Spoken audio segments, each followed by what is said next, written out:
Mhm.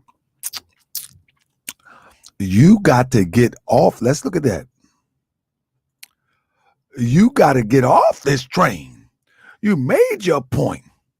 Move on for you end up like Michi X, who nobody's listened to anymore because all her vids talk about one person. Nobody with sense cares about fake jam masters. I appreciate that comment. Now, I'm not going to stay stuck on Grandmaster Jay, but we're going to definitely visit, the nonsense. Absolutely. But I appreciate that comment. Welcome to lunch, family. How y'all doing today? J World, what up? Well, I just had to take lunch today. Listen, a subscriber recommended this show. You know what I mean? A subscriber recommended this show. I got to do what the people say. Listen, in my world, they call me the people's grand sheik. The people chose me. Let me pull it up real quick.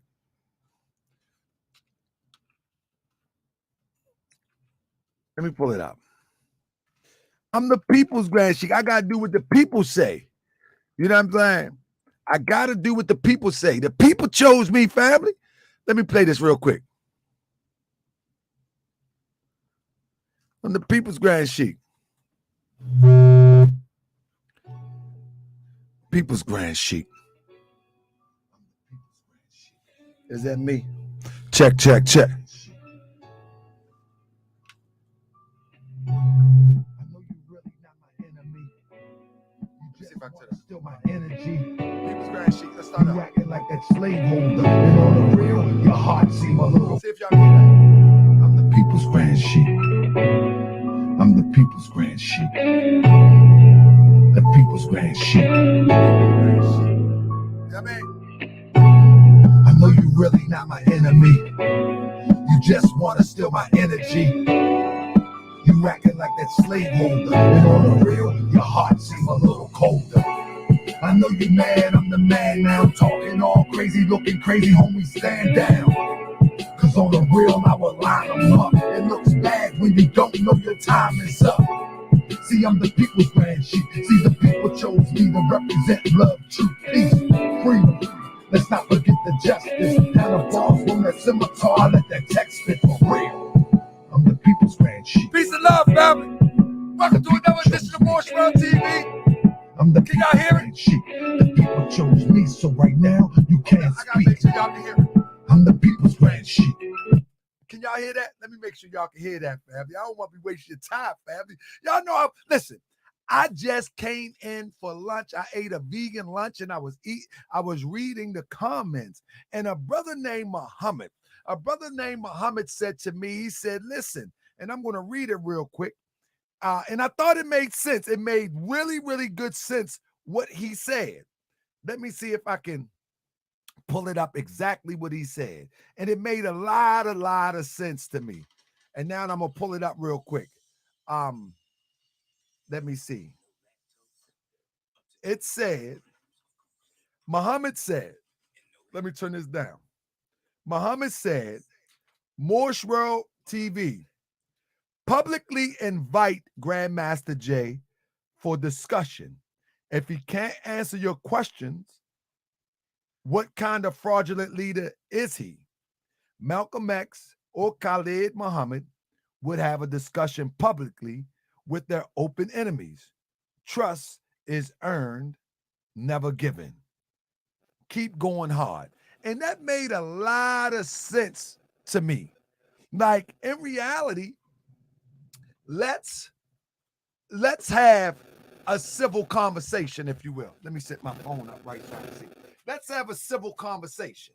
You know what I'm saying? Like, okay, I think I proved my point too. I really do. I think I proved my point in such a way that it can't be debunked. However, with that being said, me proving my point, and I gave all the receipts, many people who just getting on or getting in tune to Moorish TV, they would have to go back and see the receipts because now we're doing a lot of commentary. But I got some new receipts coming too with new information. And And somebody say I could invite Grandmaster Jay to a rap battle. Let me finish opening up the show with this song that I was playing, The People's GS, man, because that's one of my songs. I like that song. And I'm going to finish opening it up. Yeah, I want you to know that I rap for therapy. You know what I'm saying? I don't rap for trying to get a record deal. I mean, so somebody said, why? That only enhance your struggle profile. Prove something first. I think I already proved everything. You know what I'm saying? I already proved everything. If you haven't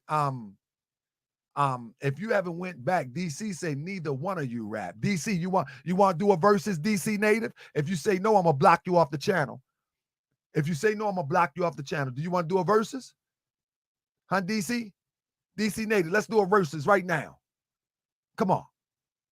Oh, see, I'm gonna put you in timeout. I'm not gonna bye-bye you.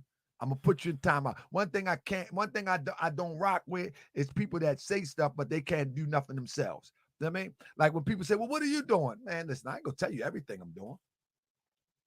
But anyway, let me pull it up real quick. My phone blocking me real quick.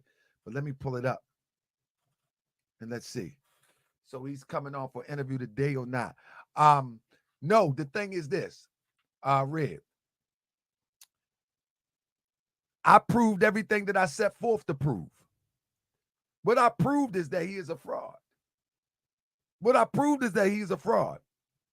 That's what I proved. You want to come on? I'm going to put the link out so you can come on. Tell me what I didn't prove. I proved that he didn't win 8 Grammys. You know what I mean? I proved that he had on airsoft vests and airsoft equipment. I proved what else you want to know. Huh? What else you want to know? I proved everything I said. And what I'm proving is he doesn't have integrity to be a leader on the level of Malcolm or not even Malcolm in the middle.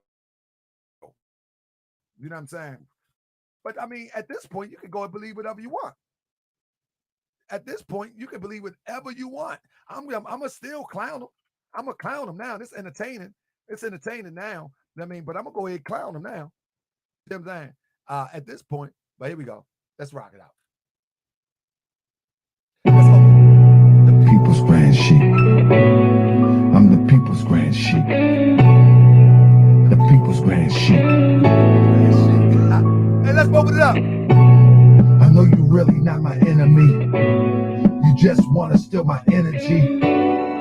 You acting like that slaveholder. And on the real, your heart seem a little colder. I know you mad, I'm the man now. Talking all crazy, looking crazy, homie, stand down. Cause on the real, I will line them up. It looks bad when you don't know your time is up. See, I'm the people's grand sheep. See, the people chose me to represent love, truth, peace, freedom. Let's not forget the justice. And the boss from that scimitar, let that text fit for real. I'm the people's grand sheep. The people chose me. I'm the people's grand sheep. Let's talk about it for a minute. Chose me, so right now you can't speak. I'm the people's grand sheep. The people chose me. The people chose me. I'm the people's grand sheep. I ain't asked for it. Grand sheep. Right now you can't speak. The people's grand sheep. The proudly representative. I'm only doing what they should have did. Yeah, I'm talking about these old sheets out in these streets. Y'all looking so weak. So what you want, fight now? You know, people always, you ever hear people in the chat, they always like, what Moors are doing? What Moors are doing? What Moors are doing? What Moors are doing? And in this song, I say, I'm the prophet's representative. I'm only doing what they should have did. You see, out in these streets, these old sheiks, they looking so weak. So what you want, fight now? You know what I'm saying? So then I address the truth where it's at. You see what I'm saying? Even in my Moorish community, I address it. Listen to the lyrics before we get started. Yeah, I'm talking about these old sheets out in the streets. Y'all looking so weak. So what you want, fight now? The truth hurt, it got you all tight now. Internet Moors, man, they the worst. Got the nerve to be talking about the family in the church. And stop on the keyboard, stop on the... Look, I say internet Moors, man, they the worst. Got the nerve to be talking about the family in the church, and they stuck on the keyboard, stuck on the iPhone, claiming Moorish National. Man, this stuff is mind blown. Don't own a piece of land, working for Uber Eats or the piece of man. Man, come on. iPhone claiming Moorish National. Man, this stuff is mind blowing. As if being a Moorish National increases your capital, your thoughts are so irrational. Don't own a piece of land, working for Uber Eats or the piece of man. Can't build, can't farm, can't get along, and your days are almost people's grand sheep. The people chose me. I'm the people's grand sheep. The people chose me, so right now you can't speak. I'm the people's grand sheep. The people's grand sheep. I'm the people's grand sheep. The people's grand sheep. So right now you can't speak. Mr. Potato Head, you had your chance. The way you played your hand, you never would advance. You lack the integrity, wanna be celebrity, but you and I know that you would never be. It's about uplifting, not rolling spliffs, getting lifted. Misfit, you missed it. The alt doors are closed now. You out in the flood, you about to drown. I'm watching you go down and miss the scholarship. When I see it, I call it. You jumping from group to group, it's like a harlot. And that's just the facts. You can call me what you want, but can't adjust the facts. I never left the teachers, never adopted new philosophies. That's an act of European psychology. I'm with that old time religion, truth don't change. History's changed, so I'ma remain. The people's grand sheep. The people chose me. I'm the people's grand sheep. The people chose me, so right now you can't speak. I'm the people's grand sheep. Let's cut it, fam. I'm the people's grand sheik, so right now you can't speak. You know what I mean? I'm the voice of the Moorish American right now. You know what I mean? I'm the voice of the Moorish American right now. I'm the Moors. I'm the voice of our people right now for liberty right now. I am. Time to put it organized on the ground. Y'all gonna rock with me when we put it on the ground? Well, y'all, can you put y'all state and city in the chat so we can start to organize? Come on. Where you from? Because we're going to interface with all of y'all. We're going to show how this liberation is going to come for real. See, I've been doing this. Let me tell you something. See, what people don't know is that I've been doing this for quite some time. But in the Moorish paradigm, family, what has happened is this. And listen, y'all going to rock with me for a minute. In the Moorish paradigm, there we go. I'm going to go back and look at this. In the Moorish paradigm, what has happened is this, family. And I make no apologies for the old Moorish Americans. The reason why you haven't heard about the Moorish Science Temple of America in a way, what's up, Brian? You in Maryland? The reason why you haven't heard of the Moorish Science Temple of America and the excitement that I have about the Moorish Science Temple of America is because a lot of older sheiks, a lot of older divine ministers, a lot of older Moorish Americans, they went inside the temple and they kept the temple right there. But today, I decided to break away from keeping it inside of a box. What's up, Tony Curtis? I decided to keep it. I decided to break it away and get from outside of that box. I have a lot of people upset with me. Not only is Grandmaster Jay upset with me, you know what I mean? Not only is a lot of older sheiks in the Moorish Science Temple of America upset with me, but I have a lot of people upset with me because I'm so tired, I'm so frustrated with the level of liberation that we put towards our people as a collective. We fall for anything. Soon as someone come up with a smooth speech, we good. The whole thing in a nutshell is this. The difference between me and a Grandmaster Jay is this. I know without a doubt of contradiction that it's going to take each and every one of us to be hands-on with a skill. I'm not going to attract you to me as I am the brains and I am going to be the center of all the attention. Nope. I need 500 superstars in order for us to build something great and sustainable. I don't need a bunch of dummies. I don't need that. And so here on Moorish World TV, I say if people have been asking, people say, well, why don't you invite 322 Muhammad? That's the brother that made the demonstration. Honor to brother 322 Muhammad. I honor him because he made the suggestion for this show.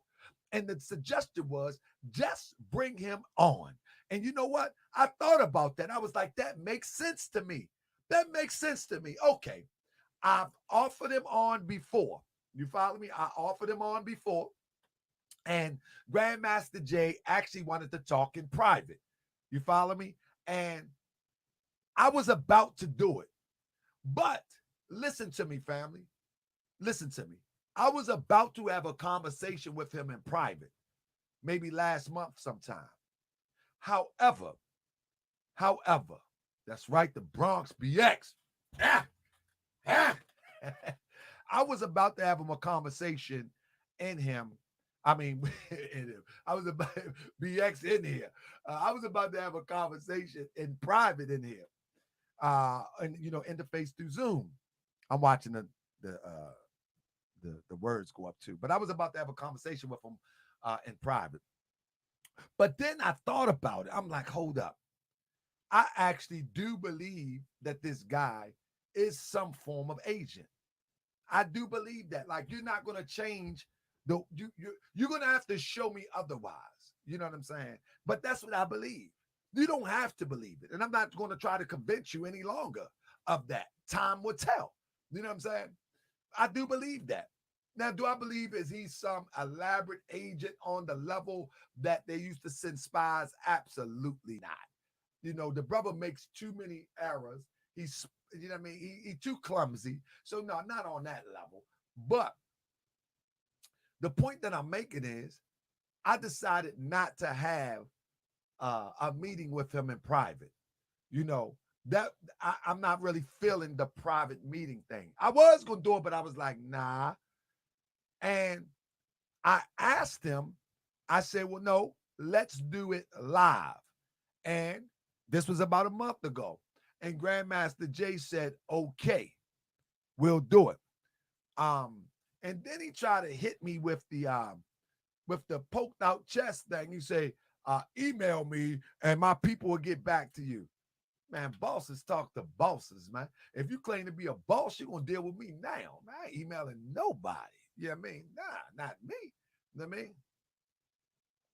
And so with that being said, he kind of declined. You know what I mean? He kind of declined. And then he seen the video, he seen the interview with Delta.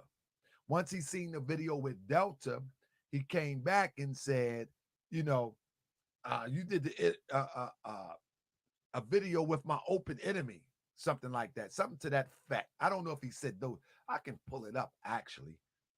Let me see if I can pull it up real quick.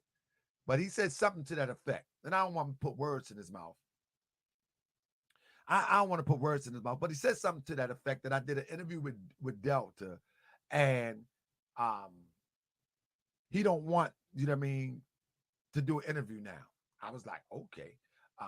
Hey, Fathom, let me send you the link, Fathom, and come in and ask me what proof you need. Can don't nobody touch this? Let Fathom. Fathom said proof. I can give you proof, whatever you want.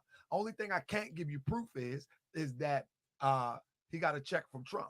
You know what I'm saying? But with that being said, after I said I wanted to do it public, you know what I mean? After I said I wanted to do it public, he kind of fell back. So after he fell back, you know what I'm saying? I'm like, okay, if you fall back and you ain't got nothing to hide, now I'm like, man, let me look into this. That's when I began to look deeper. I didn't go looking deeper until he declined. And I didn't look deeper because he declined on some get back. You know what I mean? It just seems suspicious that you wouldn't give somebody an interview. And so I'm like, hold up. You know what I mean? I'm like, hold up. Yeah. And then you wanted to do it private, but not public. So I'm like, nah, something not right about that. And so when I begin to dig deeper, that's when I begin to find the things that I presented, the inconsistencies. It's not the other way around. You know what I mean? With that being said,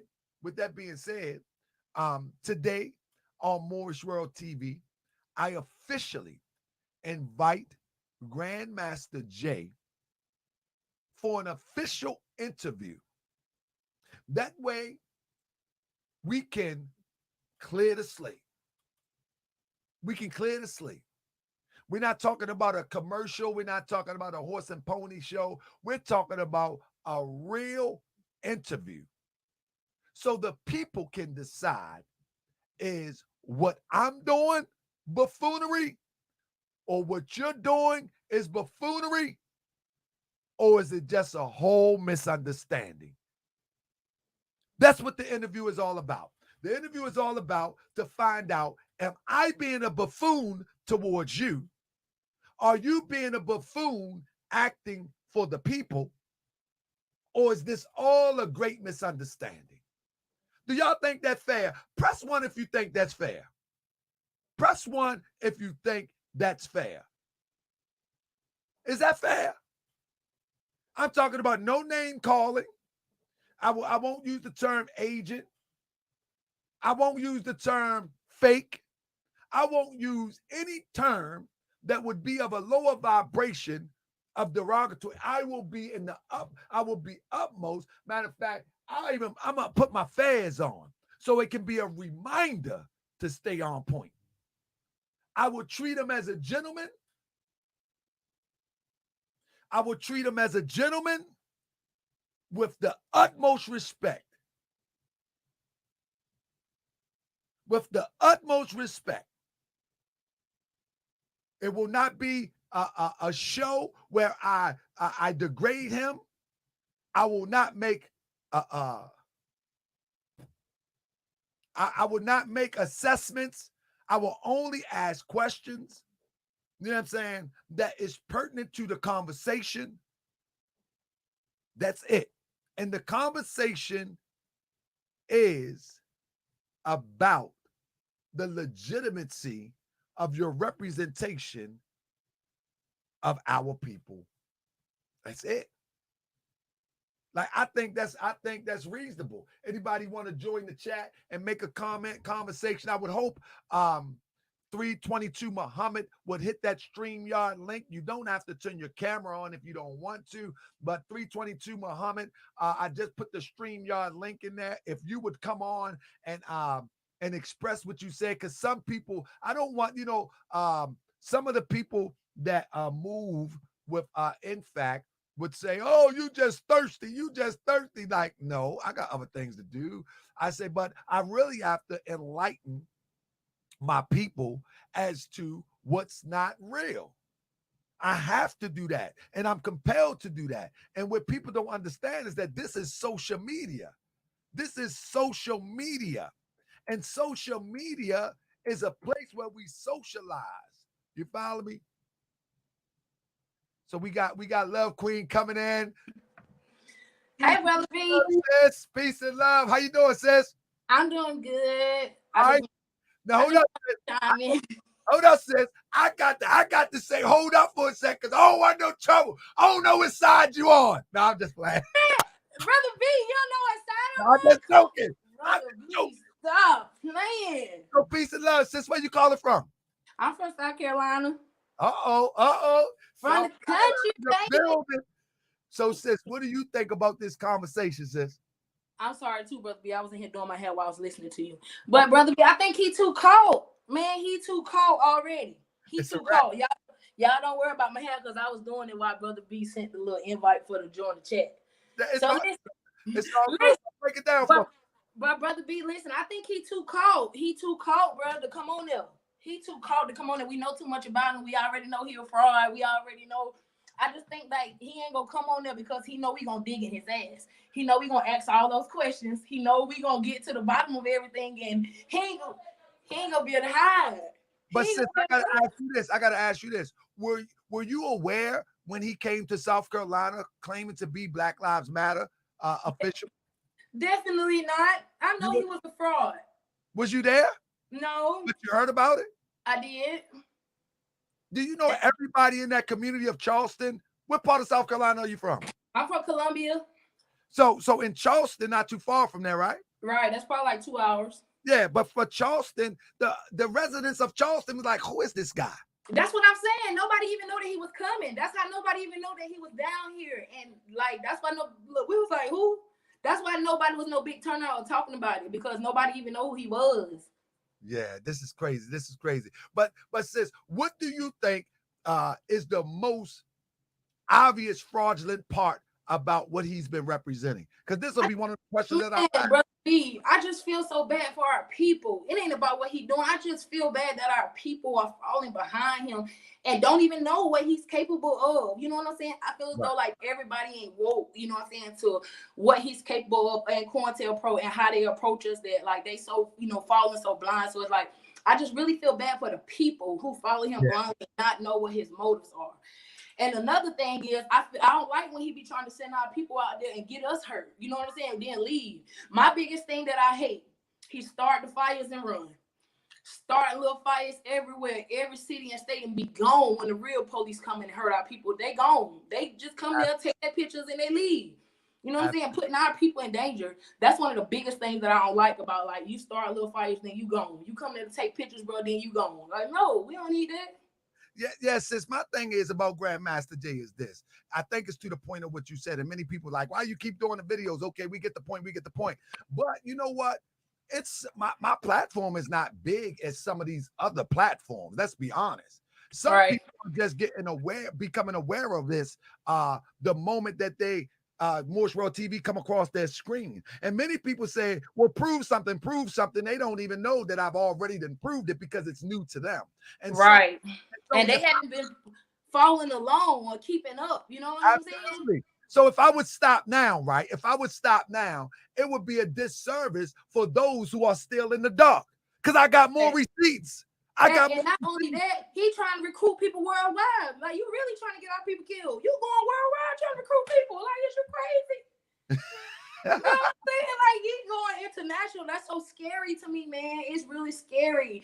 That's why people think it's good. It's scary because it's like, you really about to get a whole bunch of people killed. You really about to get a whole bunch, put him in danger. I ain't gonna say, we don't say killed, but he is illegitimate. It's not nothing good.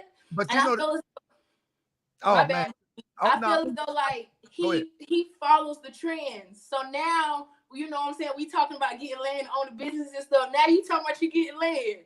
You know what I'm saying? For our people, which is good. Don't get me wrong, it's good, but like you leading them wrong. You know what I'm saying? It's good. I'm happy. Go ahead, let me say this, Love Queen. This is the way this works. In order the boogeyman under the bed is a lie. There is no boogeyman under the bed. Mm-hmm. In order for us to be manipulated in this day and time, they have to look like us and they have to speak our language. You understand what I'm saying? They have to look like us, they have to speak our language. And so when he came on, he didn't know the language that we speak as liberators, because he wasn't in the circle of liberators. He wasn't in the circle. People might don't agree with the Nation of Islam, but he wasn't in the circles of the nation. Right. In the circles of the Moors, the Hebrew Israelites. He wasn't in none of these circles. So he's unable to articulate that struggle. Right.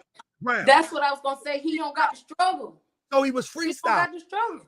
But now, in order to advance his position, now he has to speak the language which the circles around him speak. So of course he's going to start talking about lands. He's going to start talking about reparation. And Hebrew Israelites is one of the most dominant cultural conscious groups out there right now. Whether people, I would argue that, whether people agree with them or not, they're everywhere. You feel what I'm saying? Right. So he gravitates to the Hebrew Israelite thought, because that is going to be the thought that is most dominant. Get the people. That's going to get the people. You feel me? If it was a Nation of Islam, like it was in the 90s, he would come out and say, Assalamu alaikum. Yep. He would be like Islam, but now he's saying shalom. You follow me? Right. He trying to do everything like kind of what the conscious community doing. And I know that he watch our lives because, like I said again, every time that we talk about something, he goes on his morning mental or something, and then he reiterates everything that we just talked about. And I be watching it too. Love Queen. I got another brother, Toy Hudson, in the waiting room. But since you welcome on anytime, Let me say I appreciate you. I love you. I appreciate your support and all those who support. You a Go Hard Moorish World TV supporter, and I appreciate you. You know it. All right. Peace and love.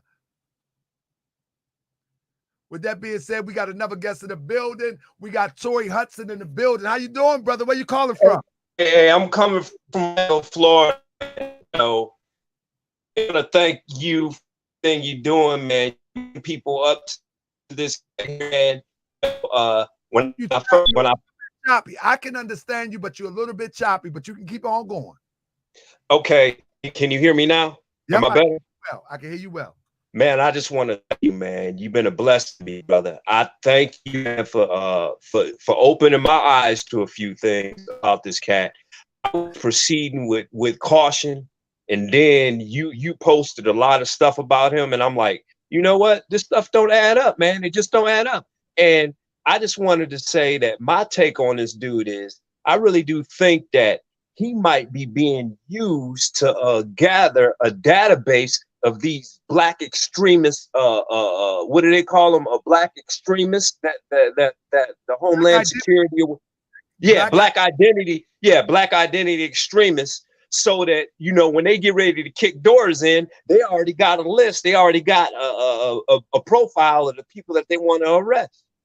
Absolutely. And the thing is that, unfortunately, man, the power structure thinks 50 years down the line, and we think next week. Exactly. Exactly.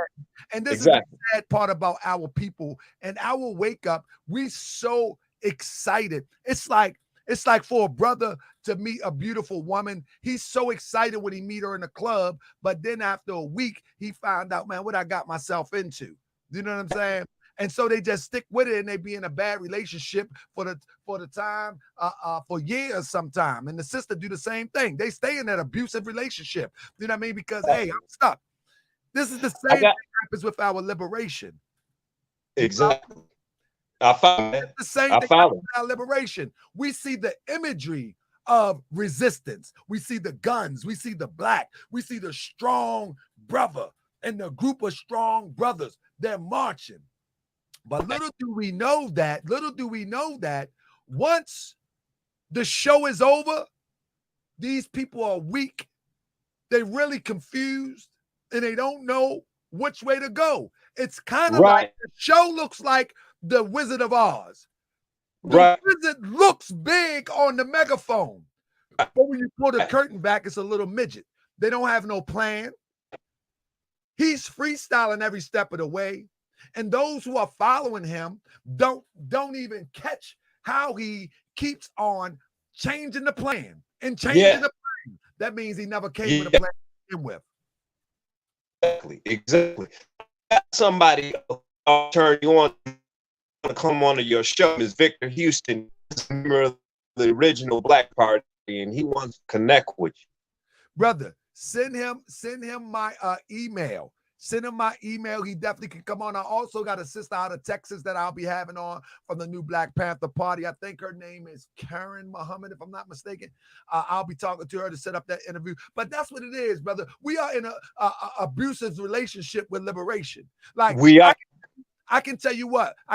Brother Tory. If like people say, well, where were you? Where were you? Where were you? Where were you? You know what I'm saying? If I went to Louisville, Kentucky, and I had on a shirt, a black shirt, and say FUCK crackers, and I had a megaphone, I was wanting to galvanize people off of that thought.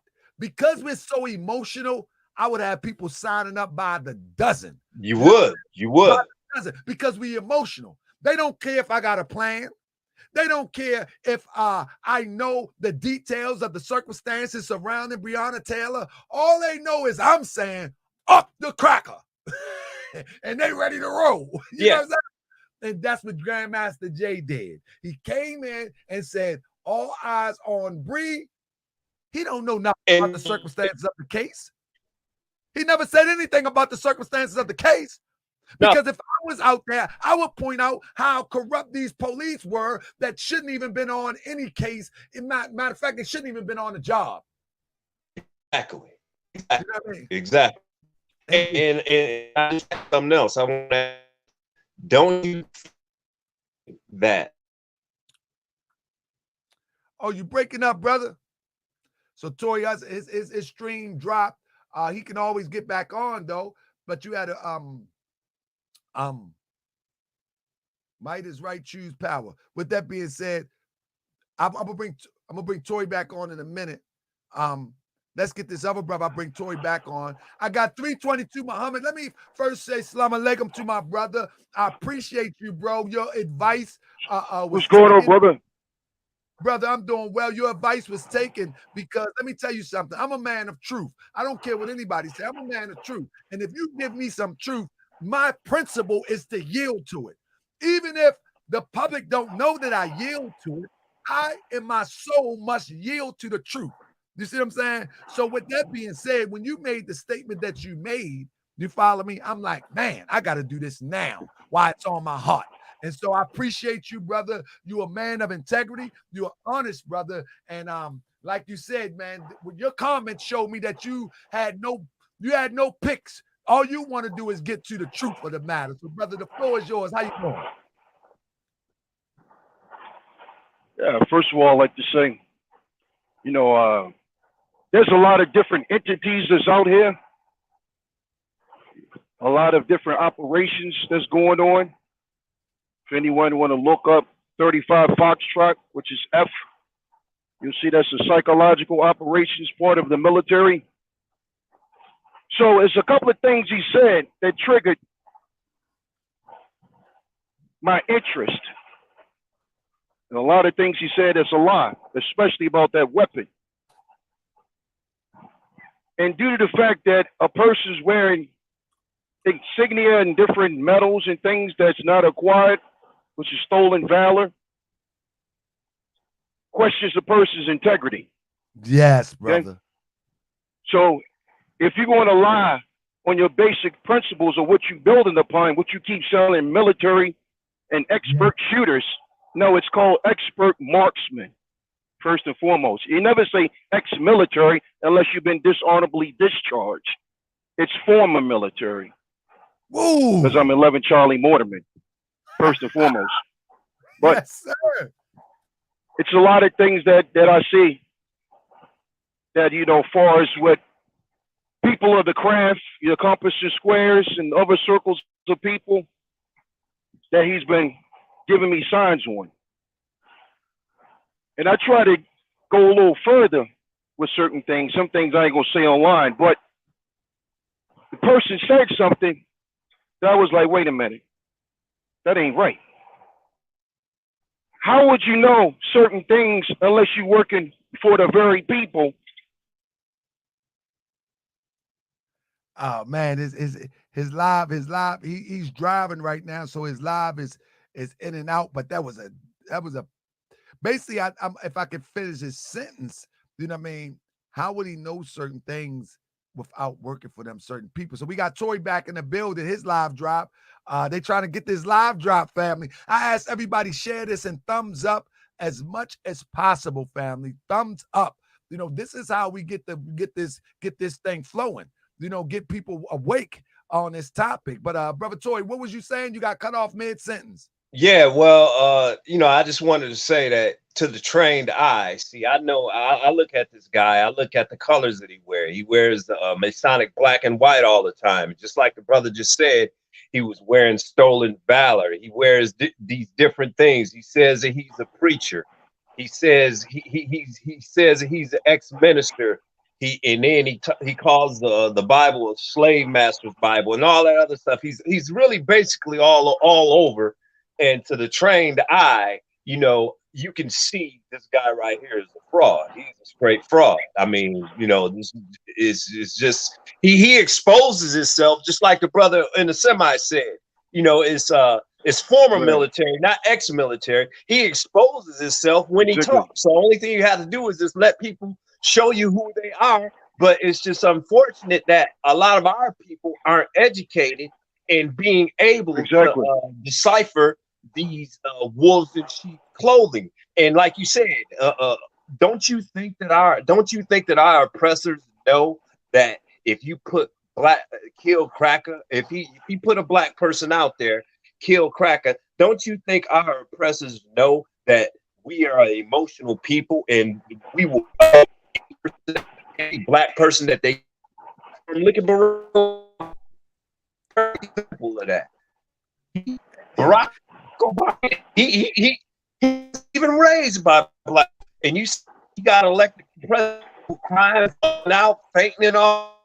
He was not for us and elected by us. He was by white people, and to this day, he still cannot get black people to understand that.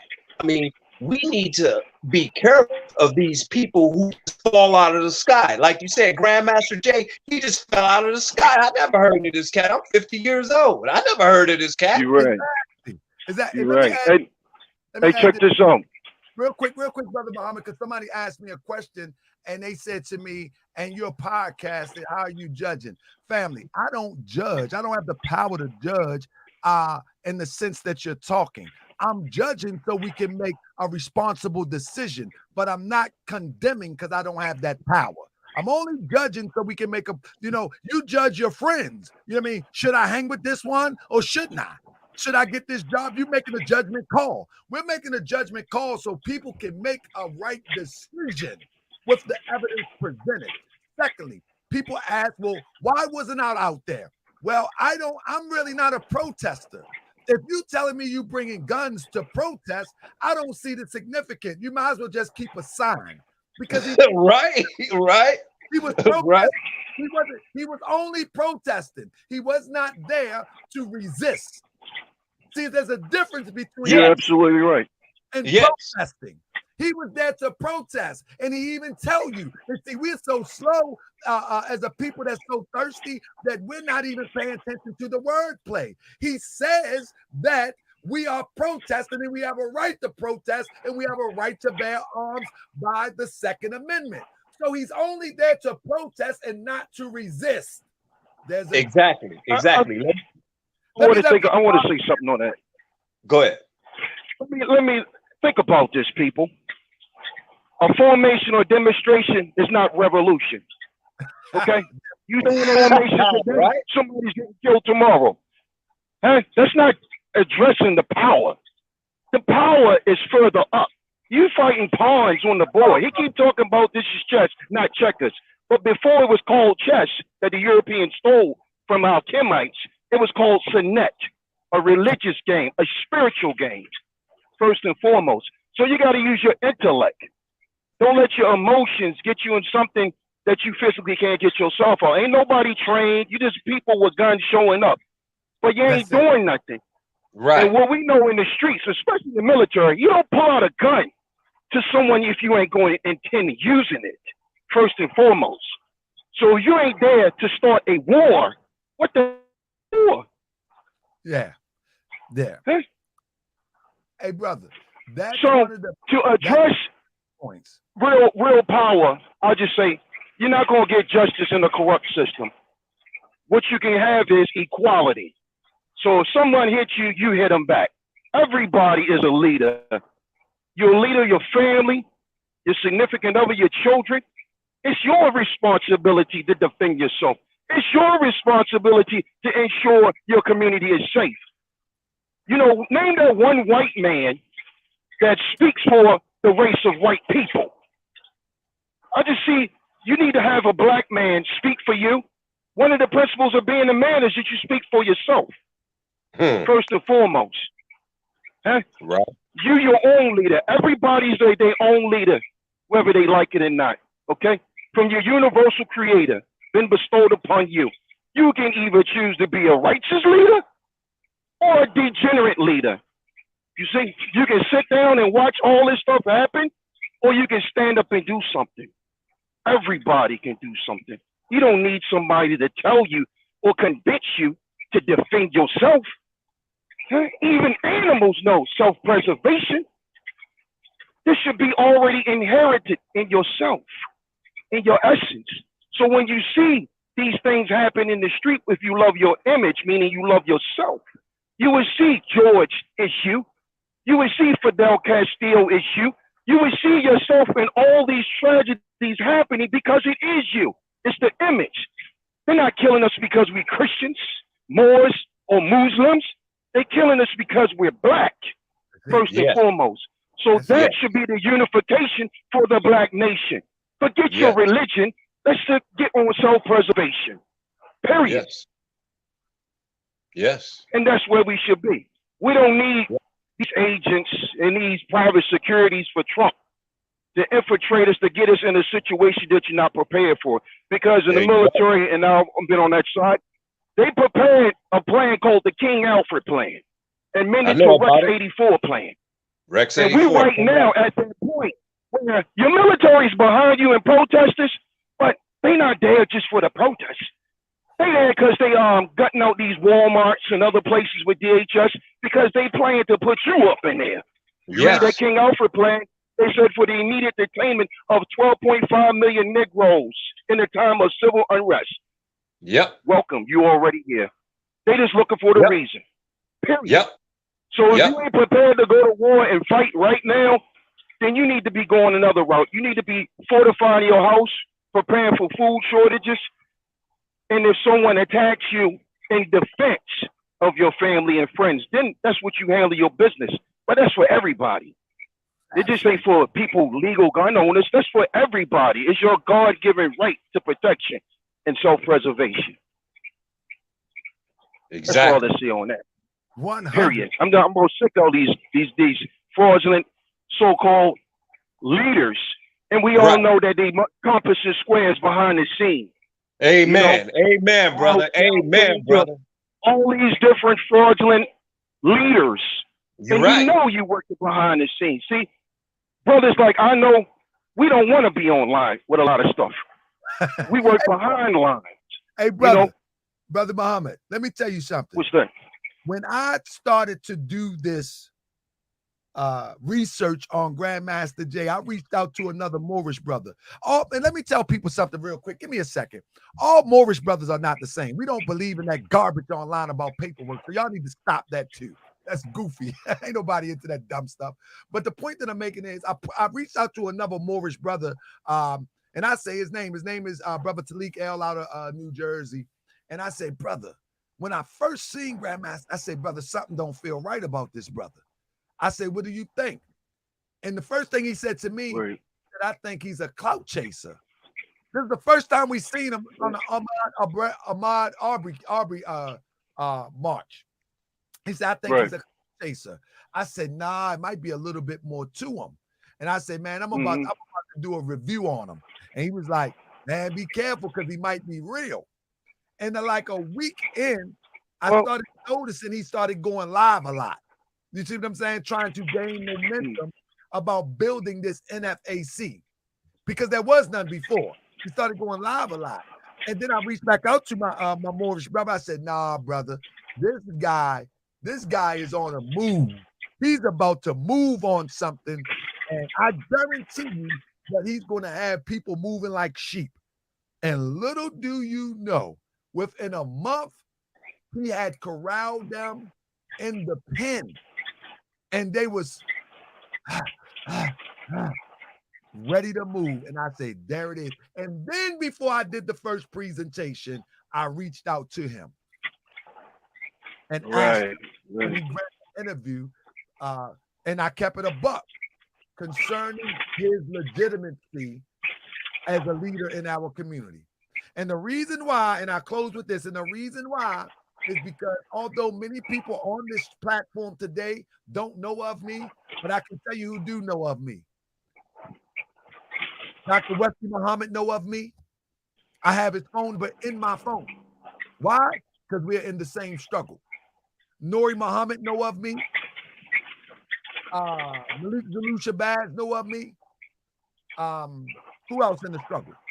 Anybody in the struggle know Brother Taharkabey. Anybody that's deep in the struggle. You know what I'm saying? That actually go on the block, that actually go feed the people, that actually go and do seminars, lectures, and all that. They know of Brother Taharkabey. Don't no one know this guy. That was a red flag. A serious red flag. I called I can call anybody. No one knows this guy. Never heard of him. Mm-hmm. Never heard of him. And it's one thing that I see when he did that march in Louisville, Kentucky, I said that is what he's gonna do. He's gonna draw a bunch of armed white people, and that's exactly what happened. And it was a part of a plan, because anytime you have a bunch of armed black people, that is going to automatically draw white people, and they understood that if they can do that, they could start a serious race war. Just off that right there, a race war could have happened. They had a misfire, okay, at one of the formations in Louisville. Okay, now I saw them brothers out there facing off with the police and the National Guard. What do you think would happen if they'd had a misfire while they was facing off with the National Guard? The National Guard and the police would have wiped all of them out. And we got a president right now that, I'm telling you, that would not mind doing an airstrike on these people. And now this clown is talking about getting 1 million armed black people in one area. You know what's funny to me is that if we are critical thinkers, right? And I think we have some critical thinkers on this call right now.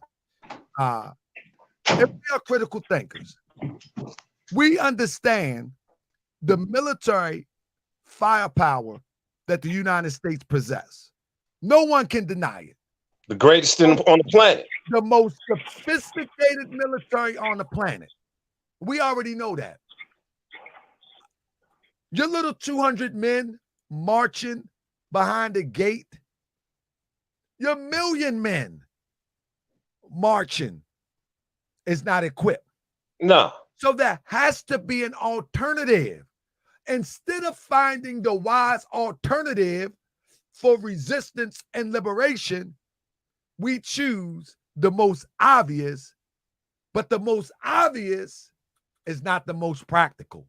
Exactly. Because you will never win. You will never win a frontal war against the United States behind the enemy lines. You'll never do it. Okay. Unless there is a plan to get you slaughtered. Absolutely. Brother Muhammad, did you hear what I just said and what my brother Tori just said? You know, I lost connection. Go ahead. We're dealing with the most sophisticated military on the planet Earth. You know what I'm saying? Yes. Your little 200 men marching with, even if your guns and your vest was real, it's not a practical stance as it relates to resistance. But if you think that is, then go forward, go all with it. But you're protesting. Now, on the flip side of that, if it's not a practical response to the most sophisticated military on earth, there has to be an alternative, because we are God's people. Instead of looking for the alternative, of course it is. Instead of looking for the alternative, we lean towards the emotional obvious, which in fact the emotional obvious is not the true way out of this. But there is an alternative, and we should be focused on the alternative. Yeah, there's alternatives. But the last part you just said, you know, when you reflect upon the Vietnam War, when you just said just your regular workers, that was a very formidable force in guerrilla warfare, because they was proficient in their own backyard when we went over there with certain things. And on that type of level or battlefield or asymmetrical warfare, you could be proficient. But however, that's the last. That's when the last of your measures. If you got to go through all your different levels. And the first thing no one has ever addressed so far is going straight to the source of where it began, which is the Christian doctrine of discovery, your laws. We got laws on the book that protects air quality, marine life. But it's not one law on the books that protect black people from police brutality. Then also, once we get those laws established, we'll get that law of protection established for our people. We at this point, either you're going to separate, or you're going to go to Grandmaster Jay's route of confrontational civil war. And right now, far with people trading and stuff, that's not even feasible to even think that way. We haven't been training. No one's been training. We don't have that military mindset. Hey, brother and Mom, understanding was that. Mom, let me just cut in real quick. You would be surprised on how many people called me from Stone Mountain that verified people falling out, people needing rides down the mountain. And listen, some people are really close to Grandmaster Jay and still in NFAC and said, wow, it's a fact. It's a fact that we are not trained in the way that is portrayed, but the trained is sticking around to try to help those that are basically hopeful. But we know something ain't right. Well, and that's the word. Right. You ain't going that route. First and foremost, everyone needs to train themselves. But by now, yes, I do agree you need to have some form of tools to defend yourself. But we have to start, I think, intellectually speaking. We have to have like oneness of ourselves. We have to reclaim our image. We can go economically in a whole different avenues, but Black people have to start loving Black people. And it starts with the individuals, and we work collectively in a unification. And then, if you don't get your justice through this corrupt judicial system, then you have to go to equality. If you can't get it that way, then you have to separate. Because I don't see any things that's going to change. It's going to get worse. Absolutely. But if you want to go that route, please get your training, get yourself prepared, and then, once you open that door, you ain't going to be able to close it. Then a lot of people are going to be at FEMA camps. Absolutely. So you're going to have to come up with an alternative. And it seems they either recognize force or monetary. So collectively, Black people as a whole.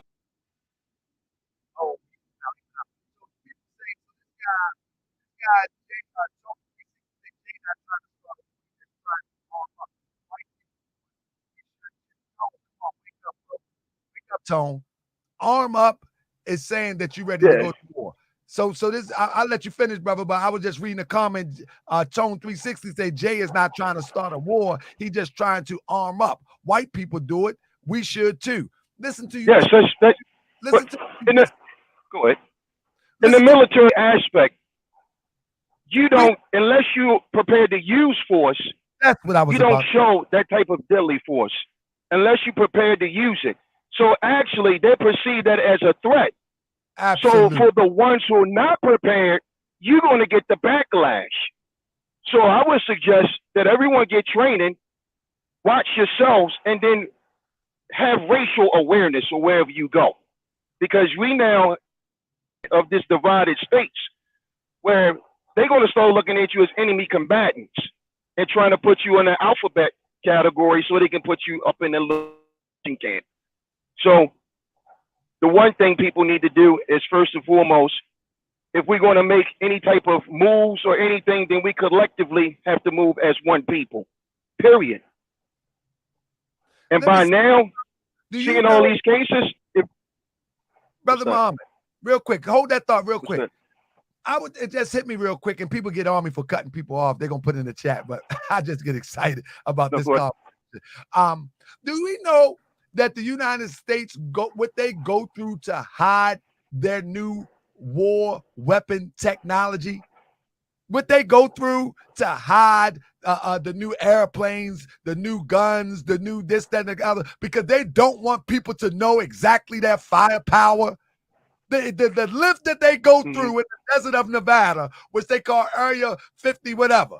You know what I'm saying?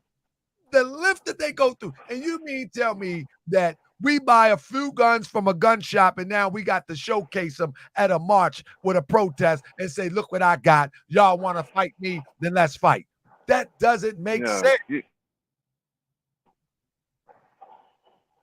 Oh, he locked up again. You know what I mean? He locked up again. But yeah, that just doesn't make sense, family. Like, why would that? There you go. He back. Area 51. That's right, GQ. But you hear me, Muhammad? Right. Well, you're never supposed to show your adversary your hand. Okay. What's the purpose? I mean, if you're doing a surprise or you're trying to do an attack, and they can already see it coming. They already measure your numbers. They already looking at seeing your equipment. They seeing you that, you know, I don't like to say certain things. You're not fully trained and other things. And collectively, you don't form no formidable force.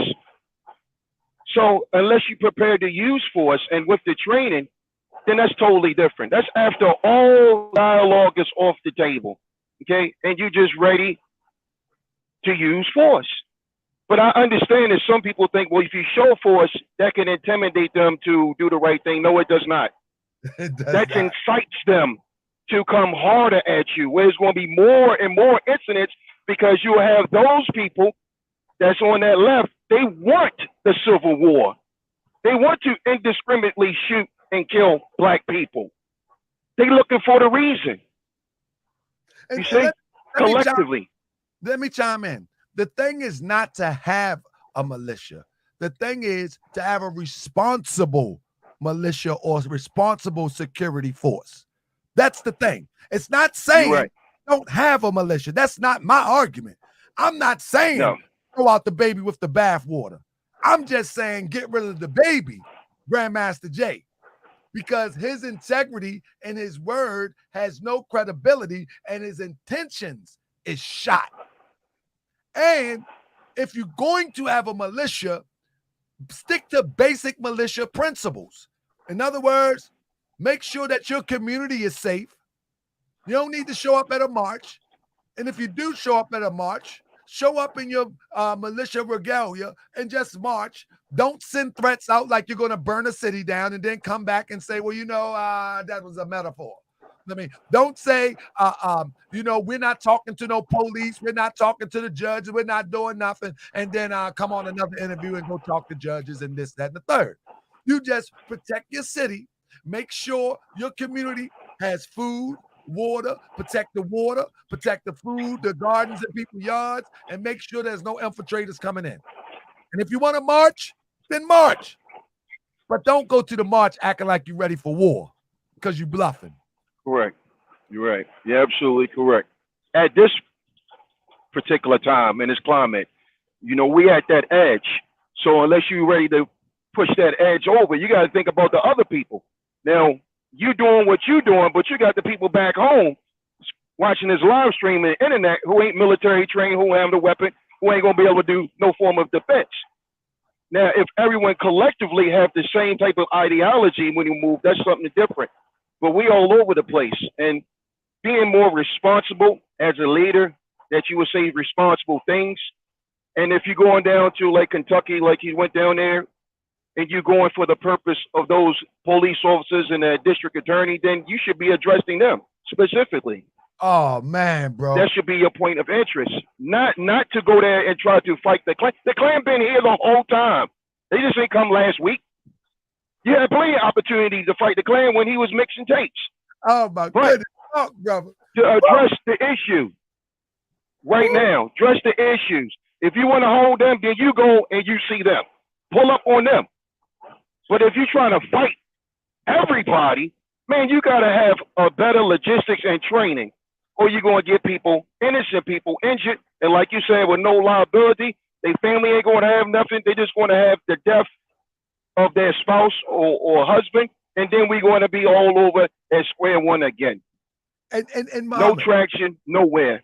And you know, and people that have rocked with him, that filed that paper with him, the waiver, they also indirectly waive their own life insurance. You know what I mean? Because the life insurance company that they might have life insurance or medical insurance from, they say you didn't sign the waiver with them, so you have waived everything. You know what I mean? They don't want to make a payout anyway. Now your children is gone into the next generation into poverty. And they probably is in poverty anyway. I heard many stories where people had to get money and make it happen just to get down there. You know what I mean? And so most of us Okay, are you're right. anyway. But all of these people that he's attracted, why not say instead of $14 a month, instead of $14 a month and sell this shirt here, why don't we say, listen, all right, we're going to scrap all that. Family, remember I said it here first because they might try it. We're going to scrap all of that. We still have it our militia. But I want everybody to send $14 a month so we can have an investment club. We're going to buy 5 malls, and we're going to go into the next 5 generations wealthy. We're going to buy 5 malls. We need the most those who are most proficient in business to come forward, email me, so we can buy at least 5 malls, and everybody will be eating for the next 10 generations. We're still going to do our security. Exactly. We're still going to do our security thing. We just won't be showing off, acting as if we're ready for war, because all we're going to have right now is going to be economic. Exactly. Buying back that land. Get their land back. Absolutely. The wealth is in the land. There you go, brother. Period. There you go. I don't understand that. It's very simple, you know. And when you more or less judge the integrity or the character of a person, like you getting a loan somewhere, they don't know you from Adam. They reflect upon your history to verify the risk of whether or not they're going to give you that loan. So when you have a leader and you're not reflected upon his history, then you assume all the risks that's going to happen by you following that leader. So an intelligent man would actually research and ensure that the principles that you're built upon is in accordance with everybody that's following you. You're not doing your own thing or saying your own thing that could jeopardize the lives of your comrades. That's what a responsible leader would do. And then you would address the power structure, not the pawns. Constables on patrol are pawns. They just enforce laws that's been passed down from legislation. If you ain't at the legislative branch and addressing it right then and there, as you was doing for the presidential, then you ain't changing nothing. You'll protest today or formation today, and it would be the same thing tomorrow because we never address.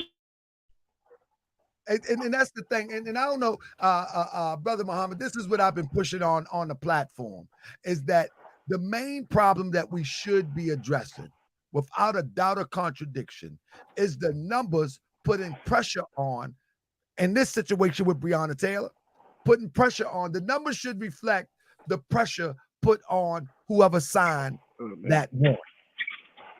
That's where the number should be at. And it should be one spokesperson to represent the thought of the masses, if that's how you want to move with it. Secondly, the numbers also should reflect, with the Brother Muhammad said, the pressure on the legislation. Move them out, move you in. You know what I'm saying?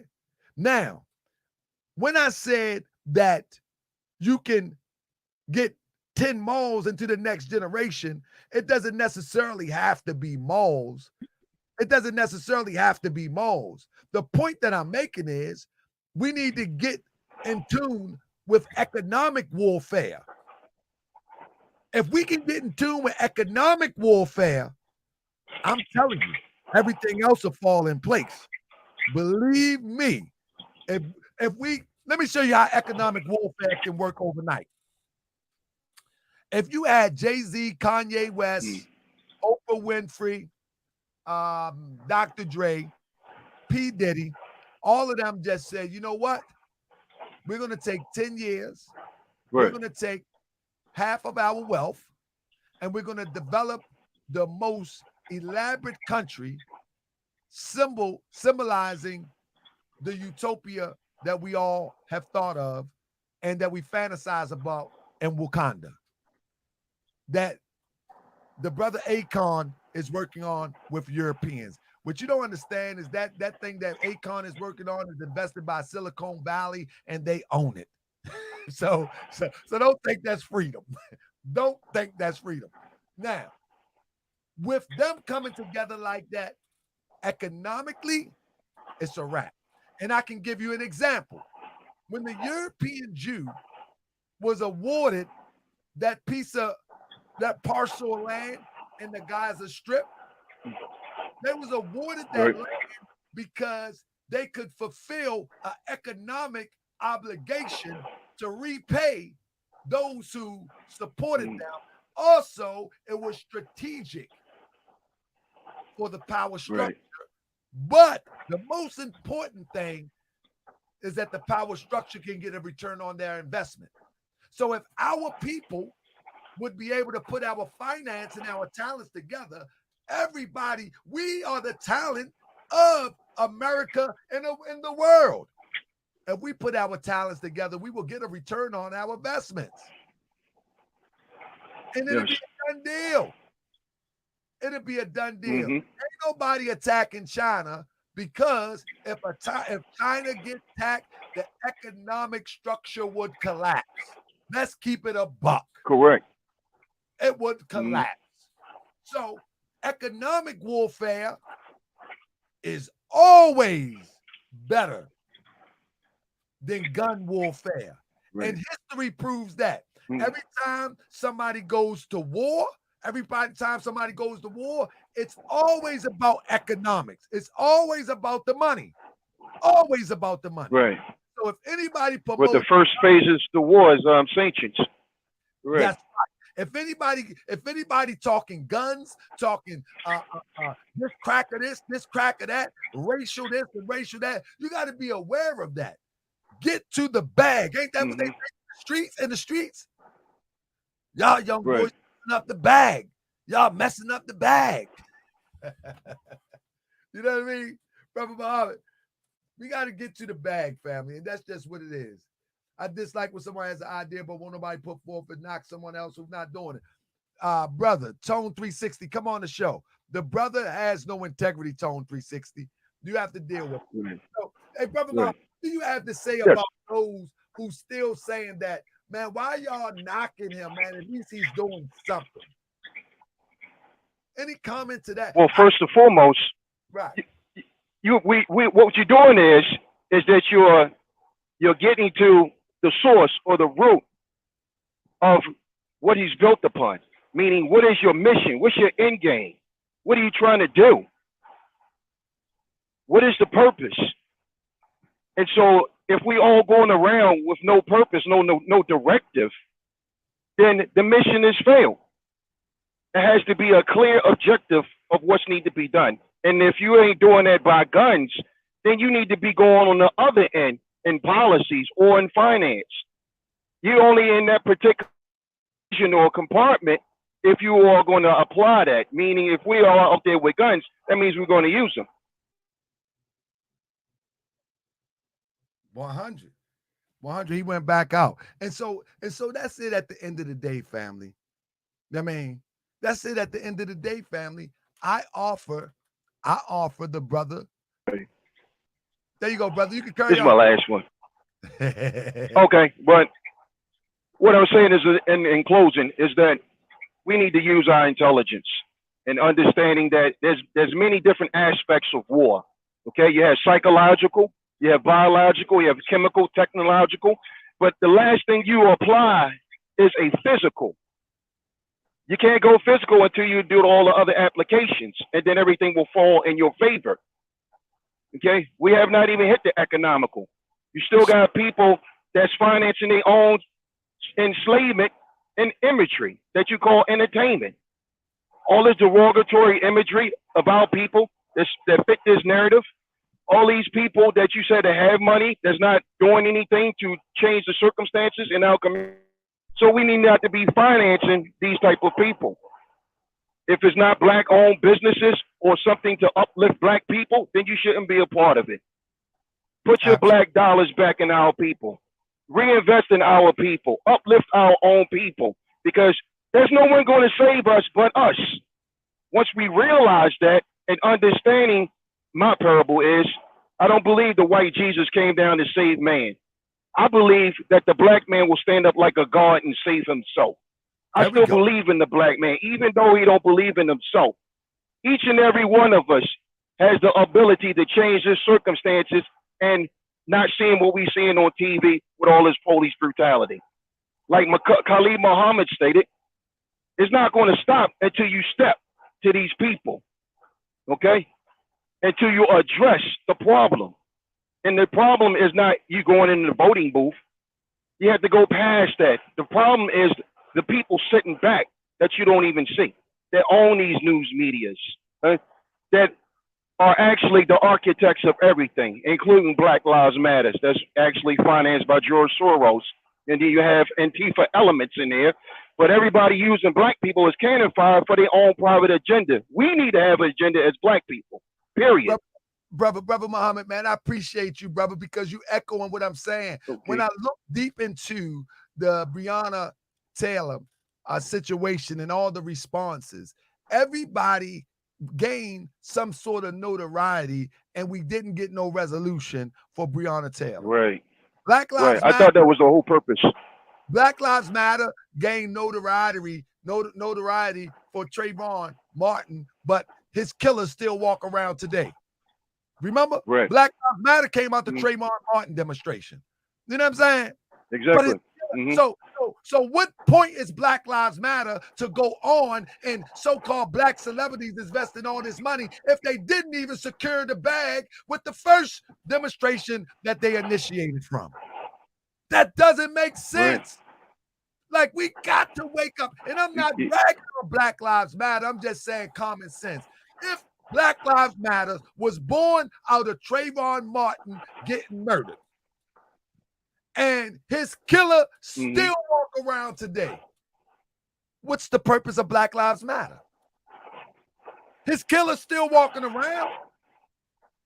Exactly. Ain't a whole bunch of policy been changed. His parents got a check. So boom, we look at George Floyd.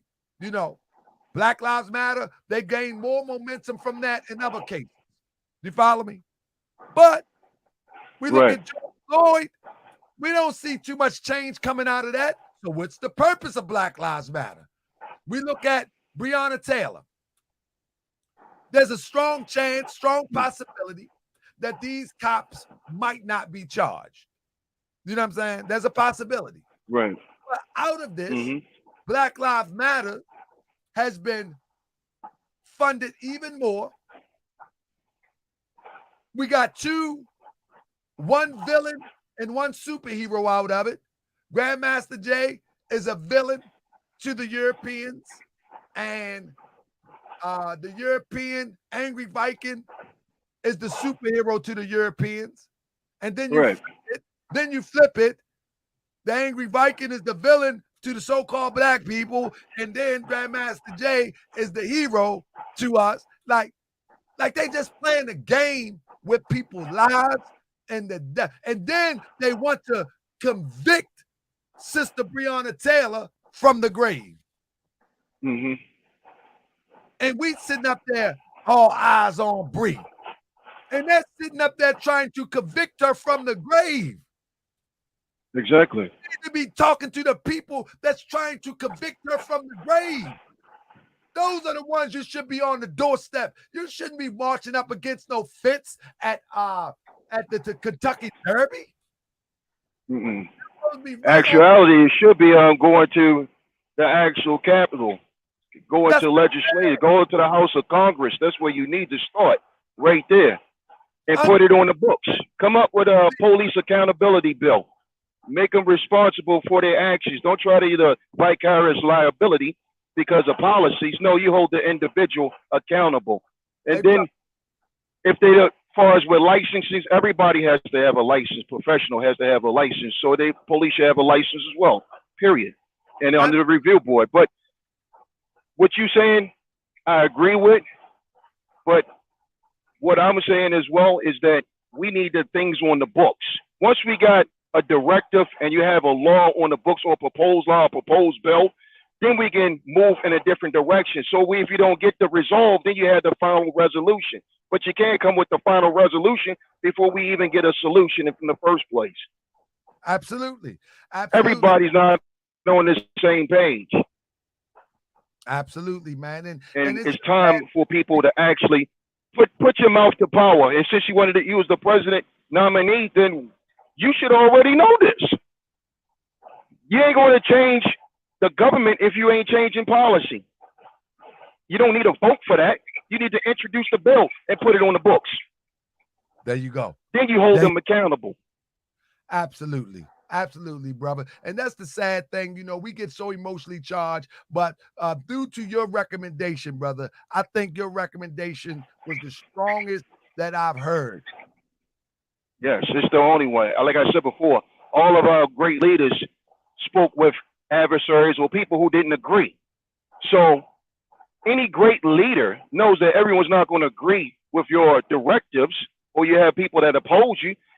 But having the ability to speak and have dialogue, that's a great leader right there. That's someone you want to follow. So all your things that you have, like people have doubts and people, like you said, on posting about why you're going a certain way, you will put all that to rest once you have that interview and that discussion. And then you will address issues that people are trying to not face and duck away from, that don't want to answer. Absolutely. Unless you got something to hide. And my thing is this. I have invited anybody who doubt what I brought to the table on the show to question me. Anything Right. when they say that I've lied or I don't have no receipts, I say come to the show, show me what I lied or what receipt I don't have. Obviously, I can't show you a check signed by Trump, but I can show you everything else. I can show you everything else. Just come to the show. Anything you like to say in closing? I want to thank you, brother, for coming on. I would love to have you on to talk about some issues as it relates to our community, because what's going to happen is I'm going to continue to follow this story. I'm not going to mention it until after 2 o'clock Saturday, 7 or 8 o'clock Saturday. I'm going to hope that he give a response about an interview. So if you are a part of NFAC, make sure that he see this video. I know he's watching now.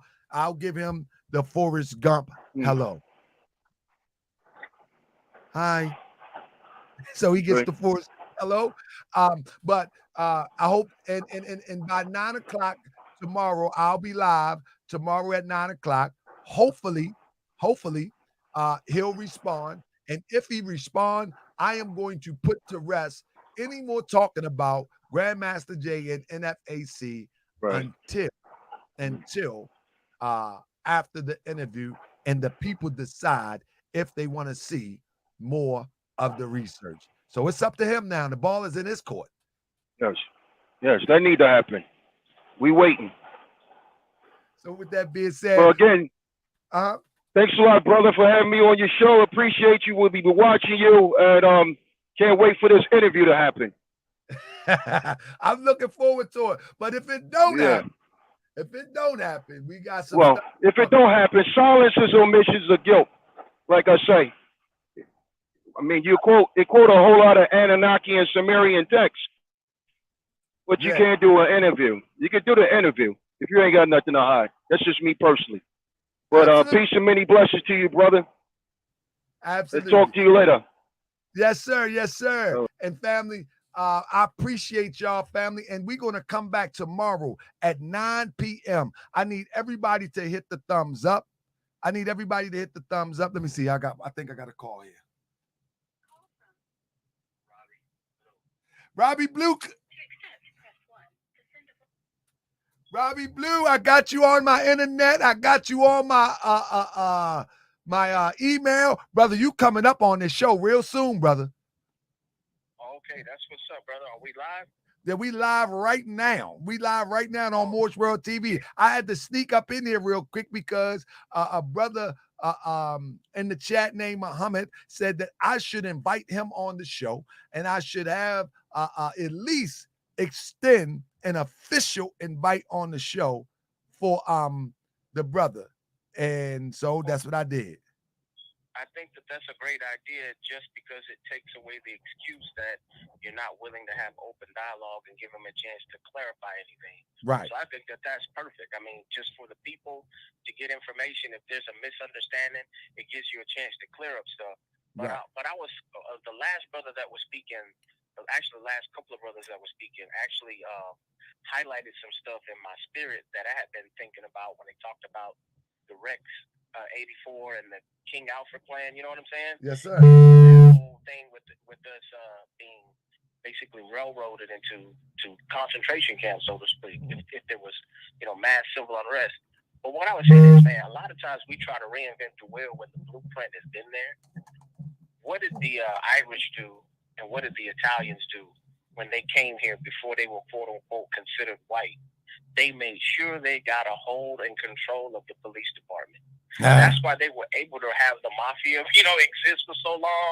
And you had cops and you had influencers, I'll say, in the community, whether that was organizers, drug dealers, whoever you want to say.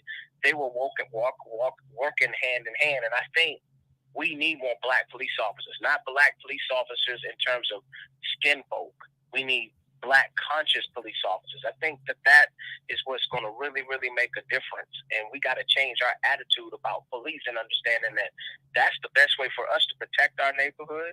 And for some of the young brothers, if they're not sure what they want to do, I would encourage them to do 4 years in the military just to get some of that infantry training, just to get some of that, because they understand the same thing that I understand once they mention the Rex 84.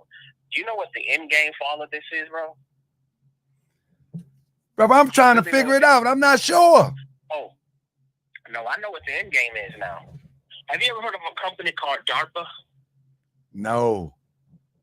Okay, when you get a chance, look up DARPA. DARPA is a research company in robotics that they make all of these drones and different type of robots that are kind of based. Some of them are based off of like animal movement. They're trying to get some of them to move literally like RoboCop. And what it is these robots can be programmed to be police. They come talking about defunding the police. You're going to start seeing more of these robots and AI, especially going to be like the Terminator. Like, I forgot, Skynet. There you go. That's a good little example. Think of it something like that, where you got 5G technology, you got facial recognition software, and black people, they say, well, black people keep saying that racism is a problem. Can you imagine trying to say a robot is racist? Man, these white supremacists will laugh their ass off. And the robots probably will be racist. That's the truth, because they're going to be writing the algorithms. But that's going to be their perfect way out. Hey, well, y'all said y'all wanted the police defunded now. You know what I'm saying? In other words, and that's going to be before we get the chance to get more righteous brothers on the police department to have access to those armories that could protect us from the white militias and do it deputized. You see what I'm saying? We're not thinking. We're thinking backwards. We keep thinking that we got to be outside of the existing system when we don't accept the fact that we're a part of the system, whether we want to be a part of it or not.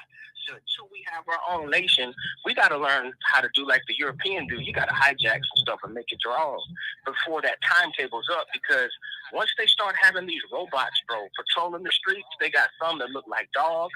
They got some of them that are literally like Transformers. They're a hybrid between drones and actual like a robot that looks humanoid. Can you imagine getting in a shootout with a robot, bro, when they want to like exercise a warrant?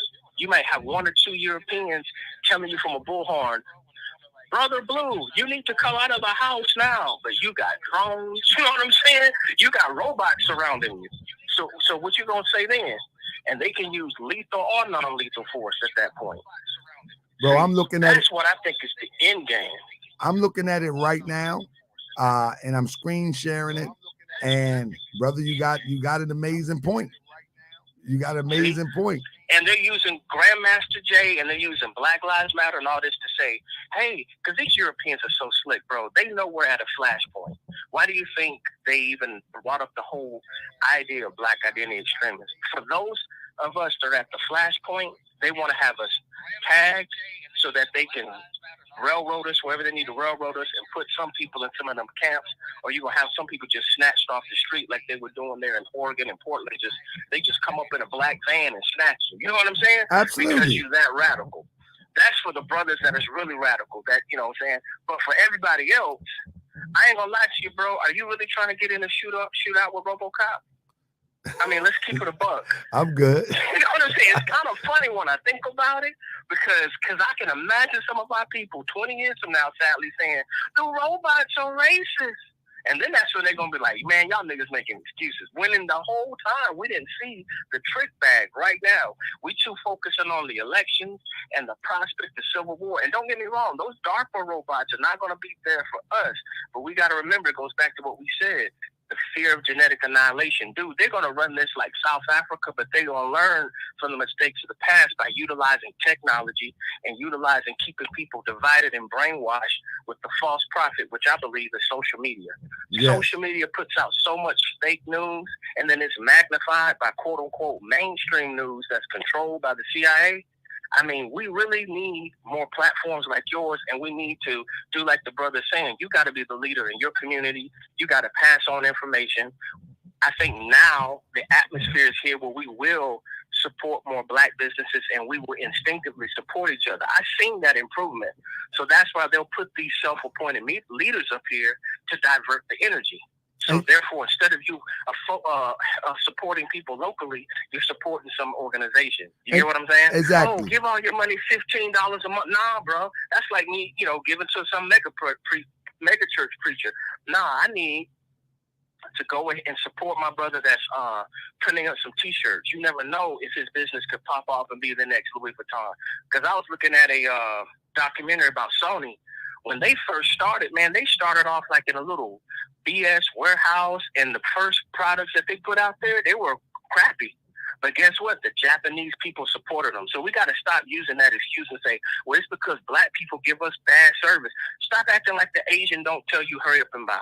Stop acting like the Indian. You know what I'm saying? Don't act like this is the Planet of the Apes or Jurassic Park and they're in some little plastic box looking like the Pope. Talking about, you want to buy these black and mild?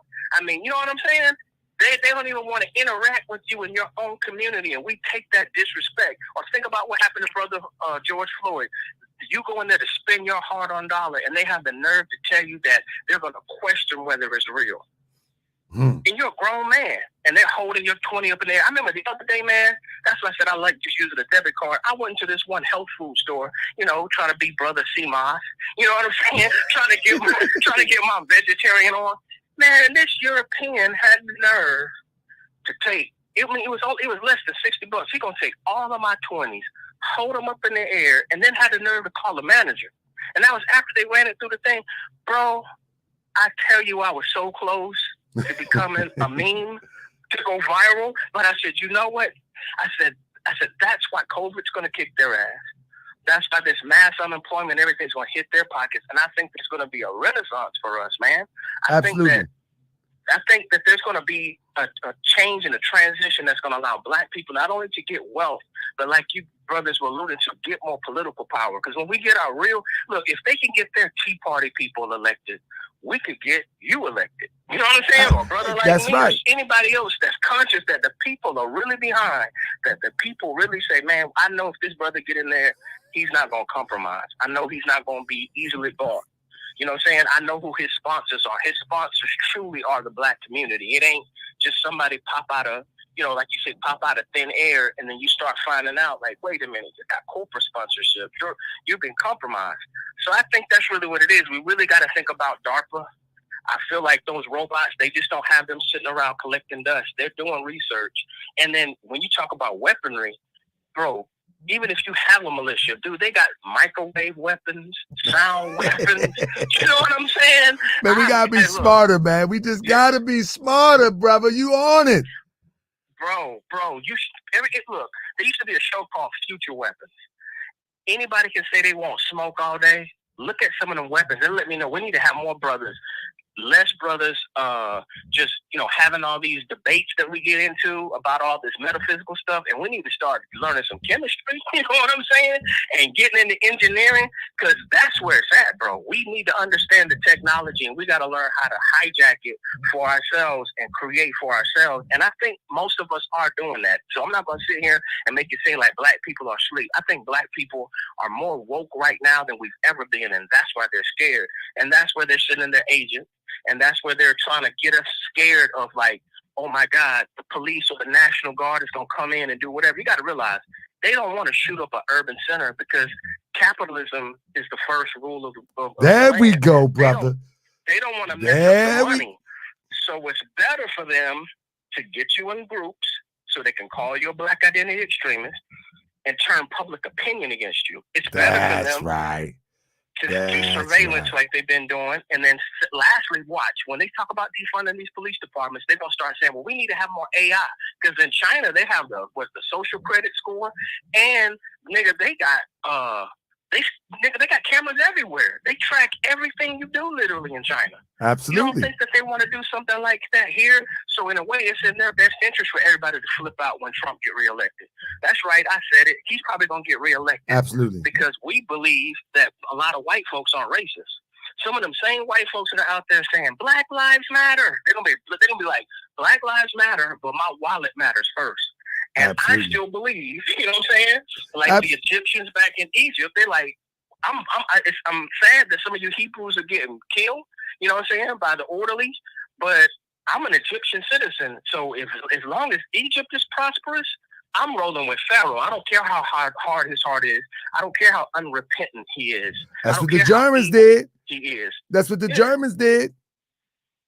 The Germans did the same thing. Germany is a beautiful country. I'm gonna slaughter somebody. They had no heart. And that's what a brother said earlier. All we got is each other. And you know what? It's platforms like yours that help keep me alive. And the reason why I say that, I want to listen to people that not only give me information but offer me solutions. So I can learn a solution from some other brothers. There may be some brothers doing something somewhere that make me say, you know what, I think I can improve in this area. Or I can do this a little bit better, because it all starts at home. And we got to maintain as men so that the women and children feel comfortable. You know what Absolutely. I'm saying? Like, everybody in my house don't really understand how bad COVID is. I mean, they know, but they're not feeling the brunt of it because of sacrifices I'm making. You get what I'm saying? And then you're thinking about your extended family as well. So we gonna get through it. I ain't gonna be long-winded, but that I thought about DARPA as soon as they were saying that. And I'm glad that if you did post some pictures, people can do their own research. I think that's part of the end game.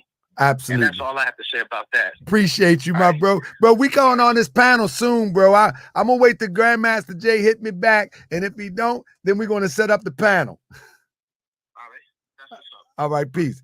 So family, I just want to say this. At the end of the day, somebody asked, is European the way of saying honky? In fact, family, listen to me. Moorish World TV is predicated upon truth. You know, I'm a Moorish American, and I deal with truth. And if I say that I represent truth, I have the platform where if you want to challenge my truth, you're welcome to. If you think that Moor is a pseudo or some archaic religion, then you're welcome to come here and debate me on it, and brotherly though. You know what I mean? Brotherly. And it doesn't matter whether you're European or not. Now, European is a term that is used because in the English definition, white, and we speak English, I think, white has been defined as something that represents pure. Black has represented something as deaf. So I use so-called black because I don't subscribe to that, because I speak English. And I'm not going to usurp the definition as defined. So I'm going to use so-called to the definition. The definition, it means deaf. I'm not going to flip it and say using nigga is good. No, it's never good. And the term black is not what the people will call. White is a term that relates to something pure. And now the point is, I'm not going to call my people in the English language something derogatory and call another person something that is elevated. I'm not going to do that. And so when I use the term European, it relates to the origin of the person. And so most of our pale or lighter shade of brown counterparts, they are from the inhabitants of Europe. It's just what it is. And we are from the inhabitants of Africa or indigenous, and some like to use the term melanated, because whether we like it or not, whether we like it or not, white is superior in the English language than black. It's just what it is. Do you know what I mean? It's just what it is. It's just like somebody using negas and saying it's the same as nigga. No. Those are two different languages, two different periods of time. They're not the same. You know what I mean? And so European is actually relative to their forefathers and foremothers. They have conquered and they have done some amazing things from the continent of Europe and beyond. It is what it is.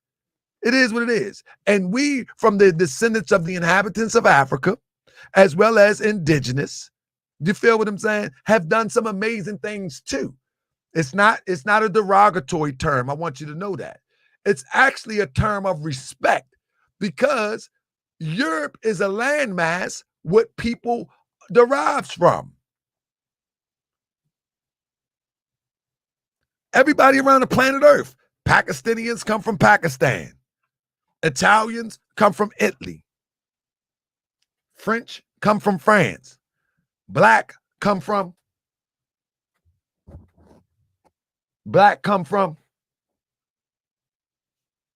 where black come from? Somebody help me. Where do black come from? We come from the centermost part of the universe. Nigerians come from Nigeria. Kenyans come from Kenya. Moors are descendants from the northwest and southwestern shores of Africa. The original name was Mauritania. Israelites come from the land of Israel. On and on and on. Where do black come from? So that's the point. You know what I'm saying?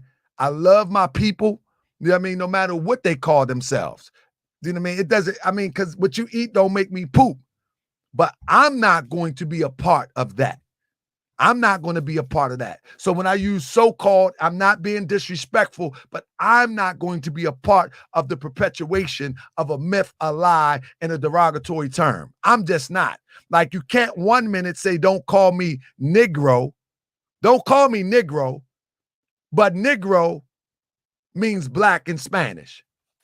Like you can't have it both ways. You know what I'm saying?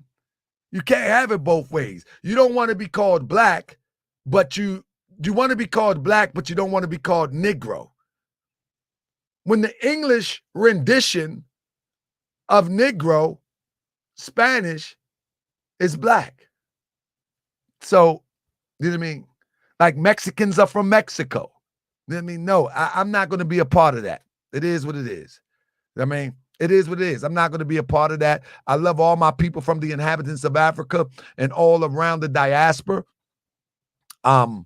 No, I said we are descendants of not Mauritania, but it's called Mauritania, ancient Mauritania.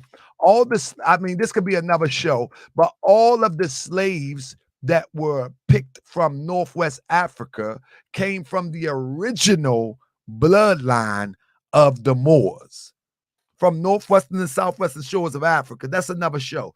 But anybody want to get on and talk about it, we could talk about it. But that's a whole nother show. That's a history show. It's a whole nother show.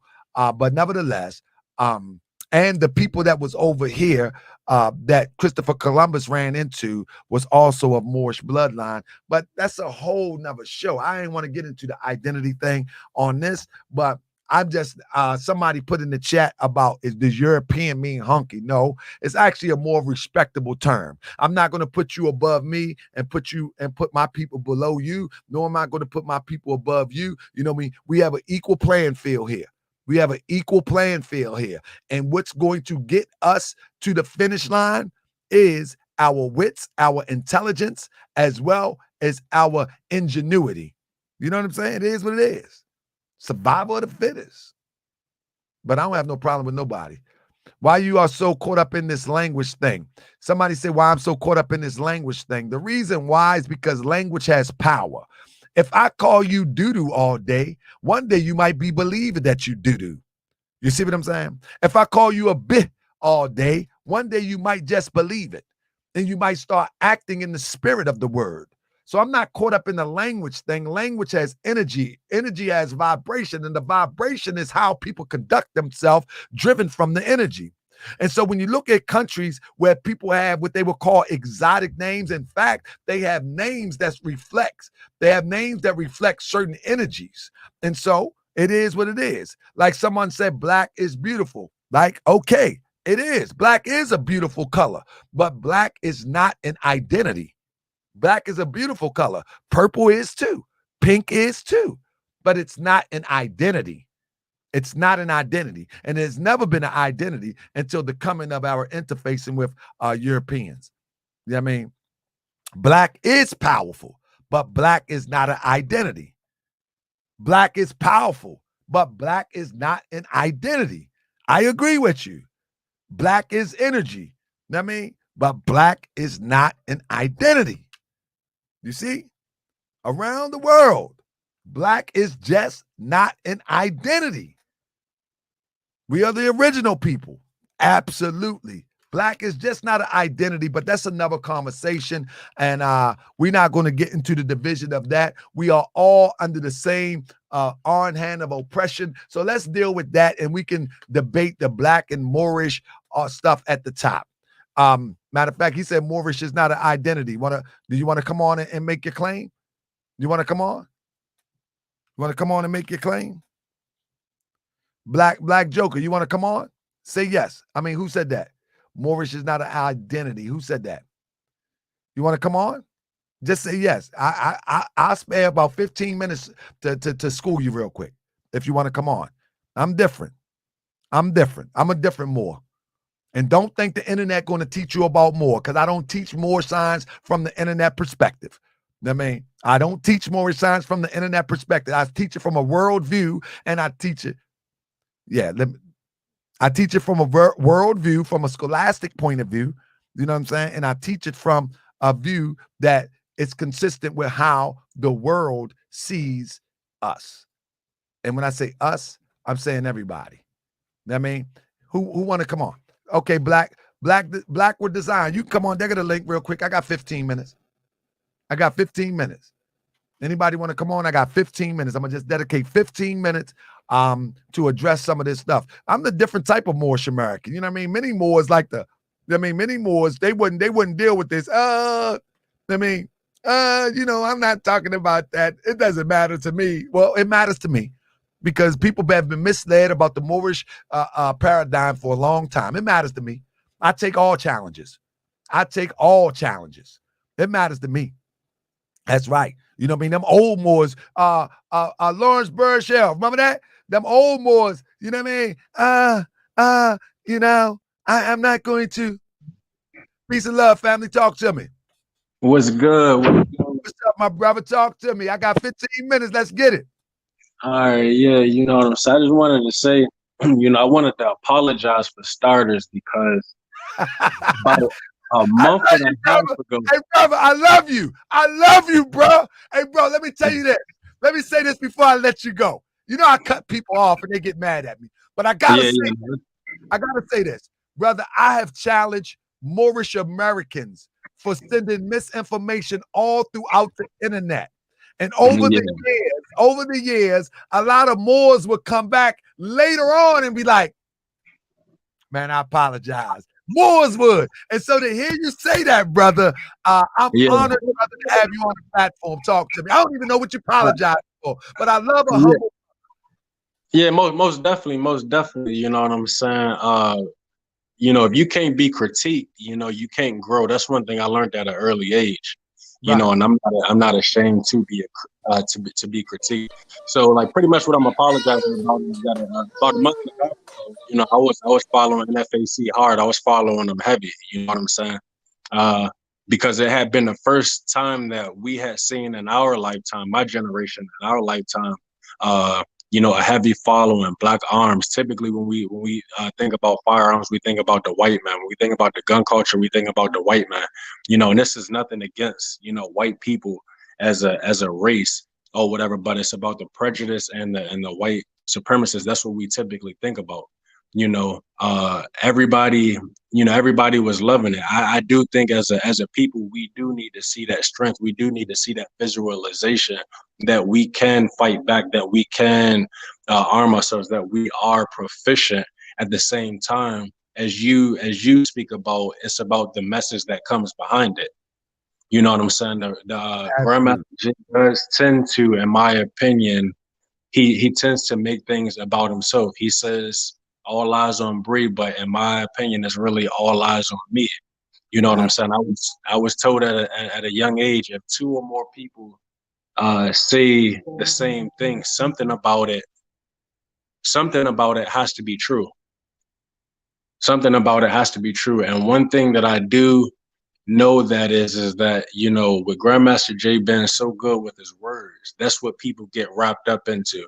And this is nothing against, you know, my sisters, you know, but his biggest following is women. His biggest following is women, you know. And they may be the easiest to sway because they're looking for that, you know, for that strong leader, that strong black man, that strong representation. You know, the dude is really good with his words, you know. He and with his stories are captivating, and that's what actually catches people. He's nice with it, ain't it? Yeah, he real nice. You know, you gotta give him props, you know. But like my thing is that when it comes down to it, he said that he was in the military, didn't really give a timeline on that.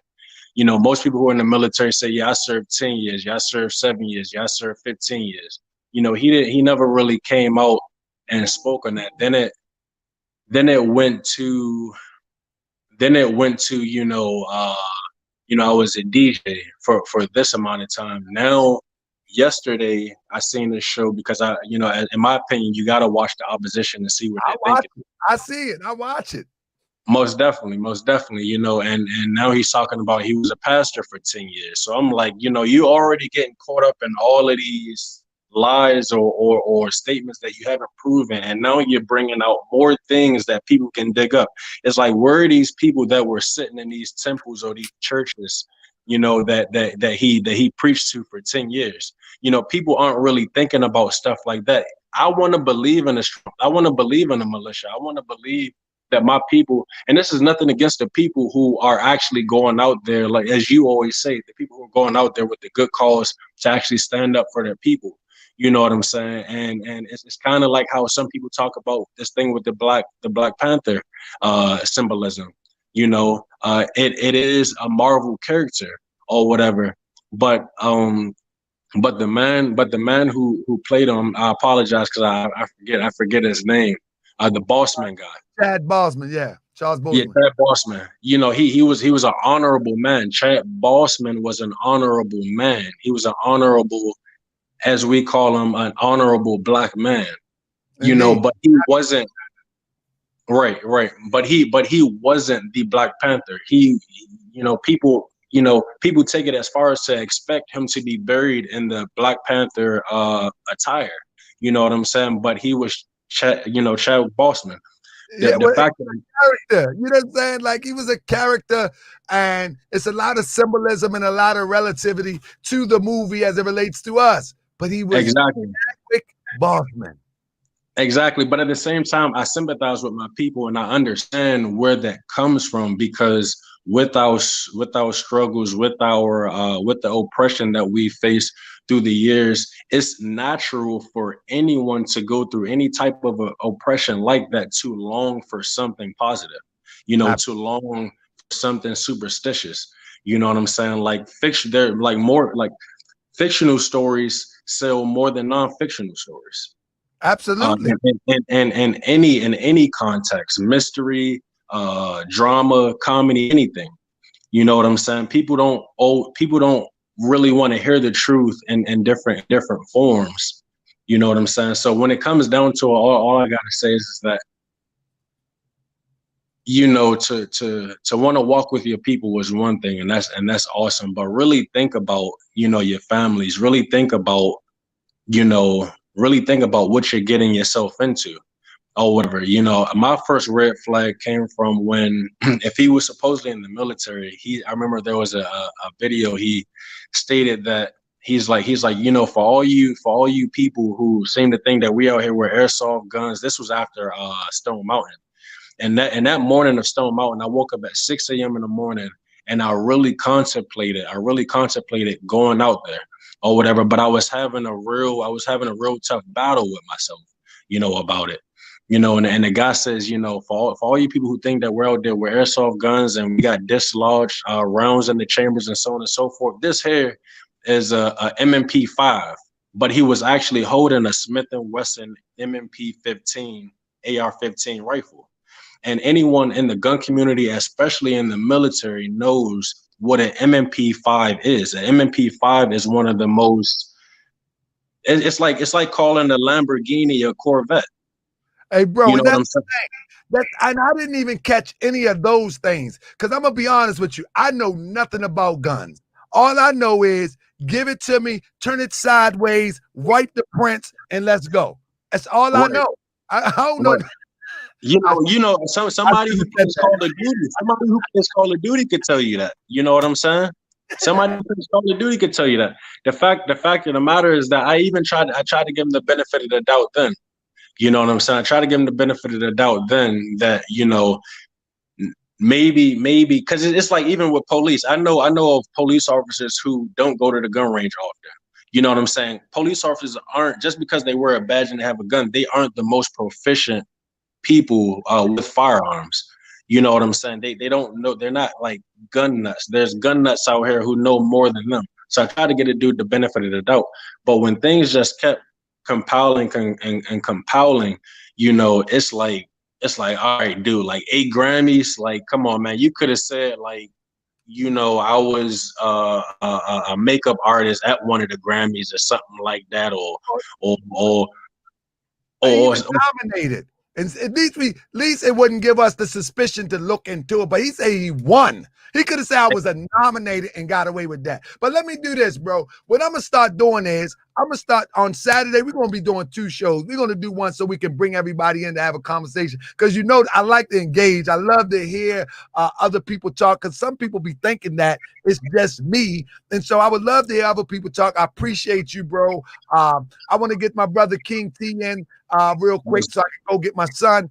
But bro, I hope y'all stick with the channel as we begin to grow and go further. But I want y'all to have a voice just like me. And don't be scared to come on here and use the term black. This is not that place. I'm not no culture fool. Use whatever you feel comfortable with, but respect people using what I feel comfortable with. Yeah. One thing about me, I do not. And one thing that I've learned in this, and it's a discipline, I refuse to see people as I see myself. Just because I see the world a certain way doesn't mean that I'm going to superimpose that on you. And that's one thing that I respect about you is that, like, I understand when you say the so-called black person or whatever, is because you don't look at black as a race. And I know that, you've been a more and I'm not a religious person. But I respect people's faiths, and when I say telling you to do it though, that's what we got to understand. I'm not compelling anybody on this platform to try to speak in such terms that I speak in. We call that in the Moorish Science Temple of America, that would be mean and unjust, and that would be compulsion. And there is no compulsion with one who really believes in God, because God gives everyone a free will. And if he gives everyone a free will, why should I stomp on your will? Right. Most definitely. You know what I mean? Most definitely. But I appreciate you for having me, man. Yeah, bro. I hope I see you on Saturday. If unless I interview him, we be live on Saturday at 8, and we be live again at 9. All right. Cool. Appreciate it, man. Thank you. Y'all be safe. Peace of love. So I got another brother that came in, but let's get our King T up in here real quick. And this will be the last brother here. My brother Amaku, I think I'm saying it right. We'll get him in second. Yeah, it's Amaku. Let's peace, my brother. Let's get King T up in here. He's been waiting for a minute. We'll get you in, and then we'll get out of here. Come on, King T. What's up, brother? Hey, brother, are you the King T from the West Coast that I used to listen to in 1992? Hold up, your mic off. Hold up. There you go. You good? Yeah, that's where the name comes from. I'm from the West Coast. Yeah. I've been watching the show for quite a while, bro, and you have a lot of valid points, right? You see, the reason why you have so many people that view you so differently and then view Grandmaster Jay so differently, because you know we have this going on, right? So you encouraging the fact that you can have that open dialogue to him and anybody else, right? For us to have this right here, Absolutely, so that way our people can move forward. You know what I mean? So regardless what background you come from, what religion, whatever the case might be, right? We're all that same people. You know what I mean? If you're a Moorish, if you're, you know, you consider yourself a Black American, an African American, you know, I'm, you know what I mean? I'm Eritrean, bro. I'm from East Africa. Right. You know what I mean? My mama came here with 7 kids. You know what I mean? And so I was, you know what I mean? So I was raised in a viewpoint of from an African child to what I am now. You know what I mean? You see my little one. You know what I mean? That's my first son right there. You know what I mean? So the reason why I come on the show is we have to have these agendas brought about so that we can sit there and fix the problems, right? We could talk about the problems. Now it's time to fix the problems. Absolutely. You know what I mean? And yes, and Grandmaster Jay, yeah, he does have a lot of faults. You know what I mean? Regardless of what people want to say, whatever the case is, he's a man like we are. You know, you put on your pants one leg at a time. Right. You know what I'm saying? He's nobody's God. You know what I mean? And he's viewed so differently. You know what I'm saying? Like his people are so blind to the thing. Yeah, I don't think the fault is the problem. I think the inconsistency and the irreconciliation of past lies. I think that's the problem. Well, you got to acknowledge it, because we all have faults. Exactly. But if you have a history of lies that have not been reconciled, and now you want to lead people in carrying something like guns,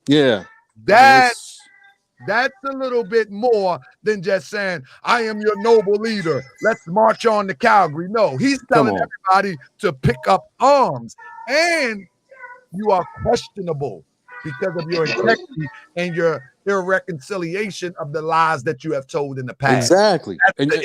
And you have to come forward and you know, like my daddy raised me, right? You know, when you make a mistake as a man, you admit to it. Right? For you to gain that other person's perspective and that other person's respect. Absolutely. You know what I mean? But when you think you're above approach, that you can't say much, just like how Trump does his thing, right? That if you notice it, he never says I'm sorry to anything.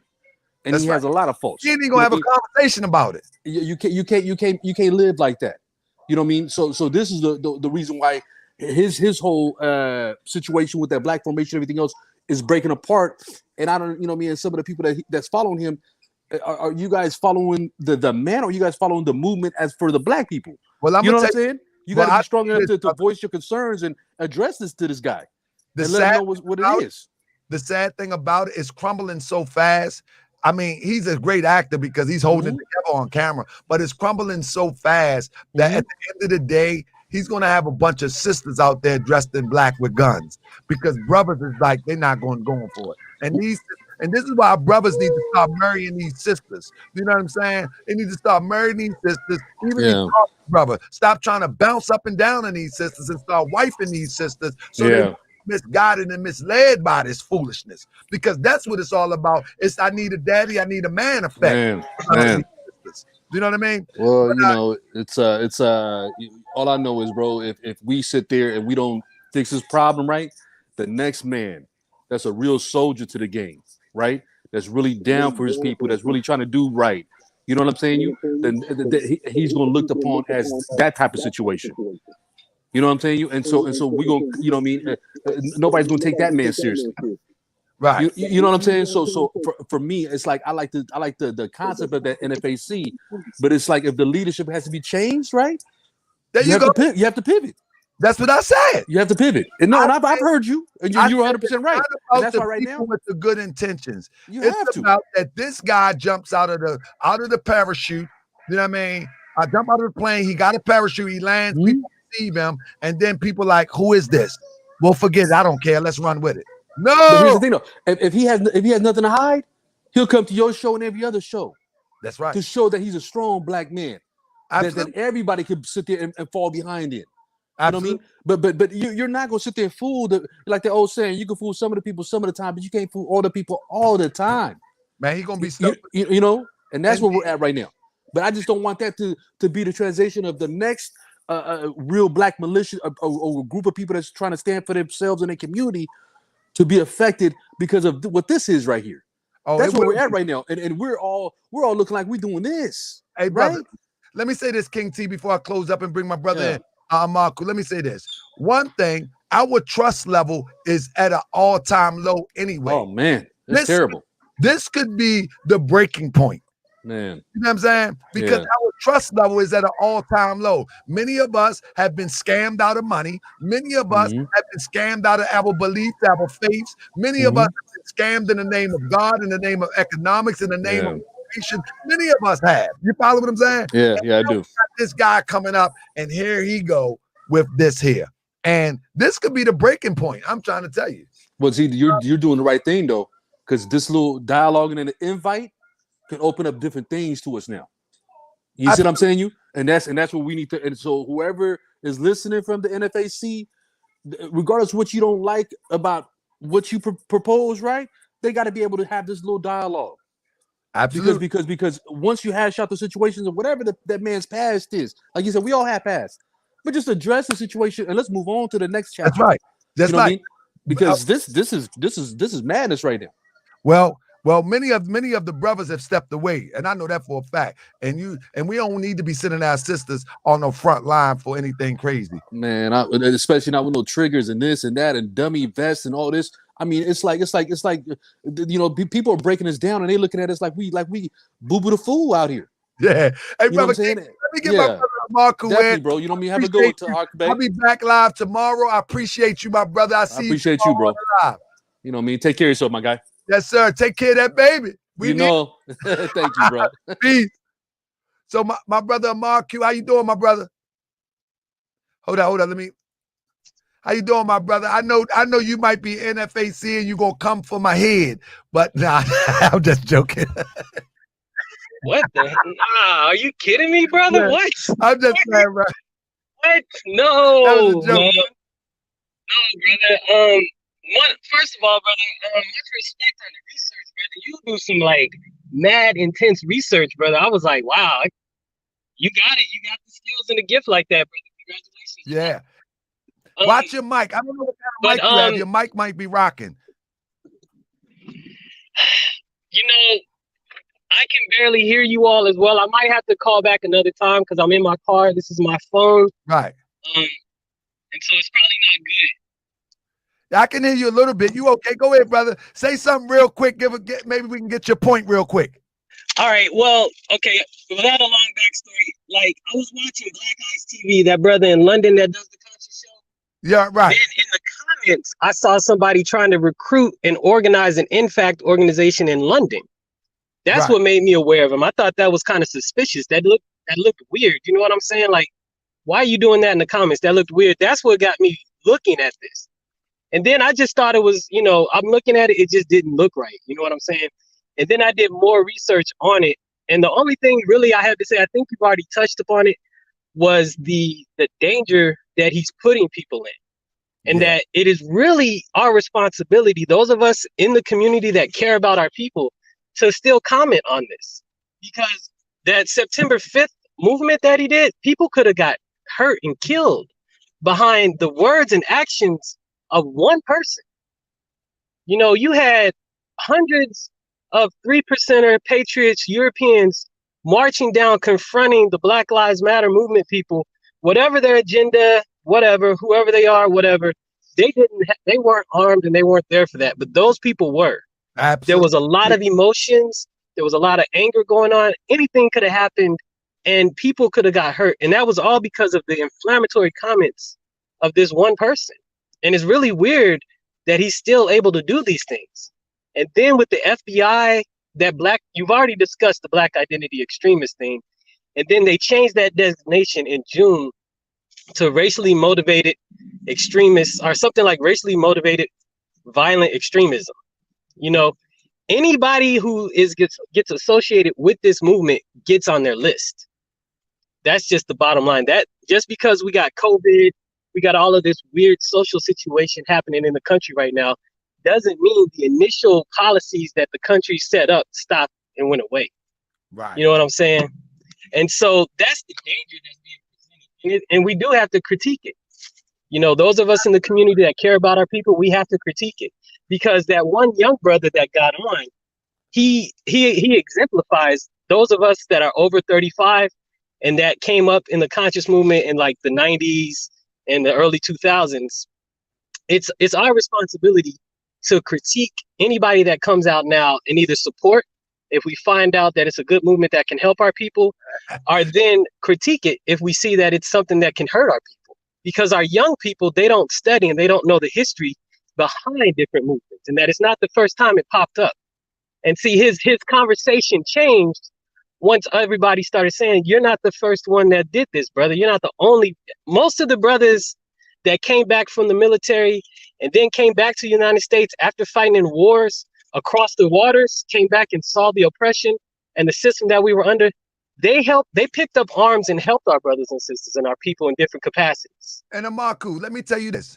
I have many organizations reaching out to me right now that want to come on the show that have been in existence way before NFAC. Yep. But they are not doing it for a show. Right. Exactly. And They're then not doing it for a show. They're not doing it for Hollywood.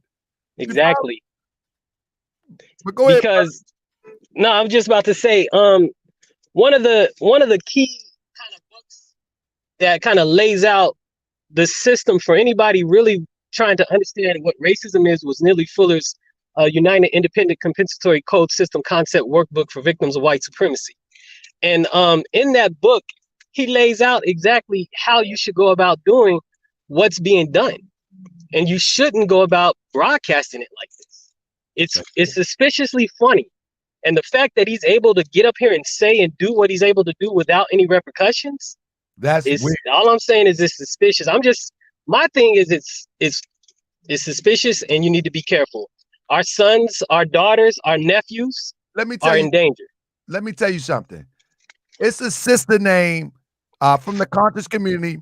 Her name was Sekhmet. She a Hebrew Israelite sister right now. Are you familiar with Sister Sekhmet?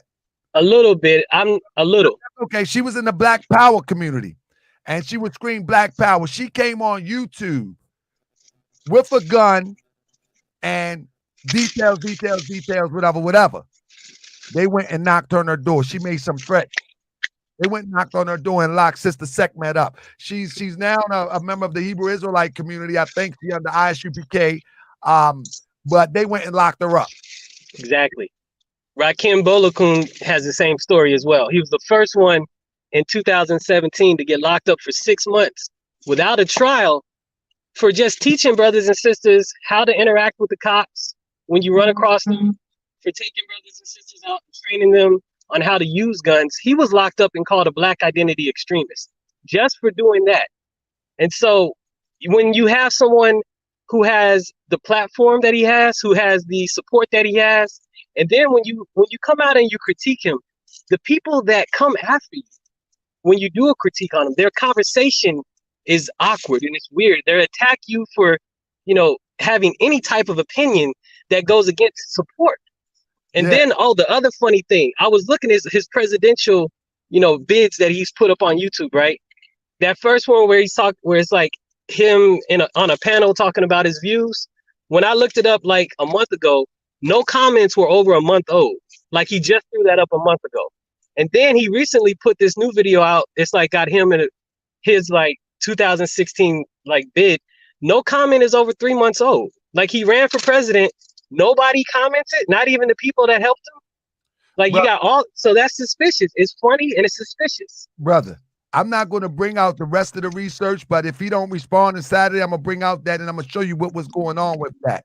I can tell you, he only invested $7,000 of his own money into his presidential bid. How do you run from a presidential bid with $7,000? This is $1 million campaign.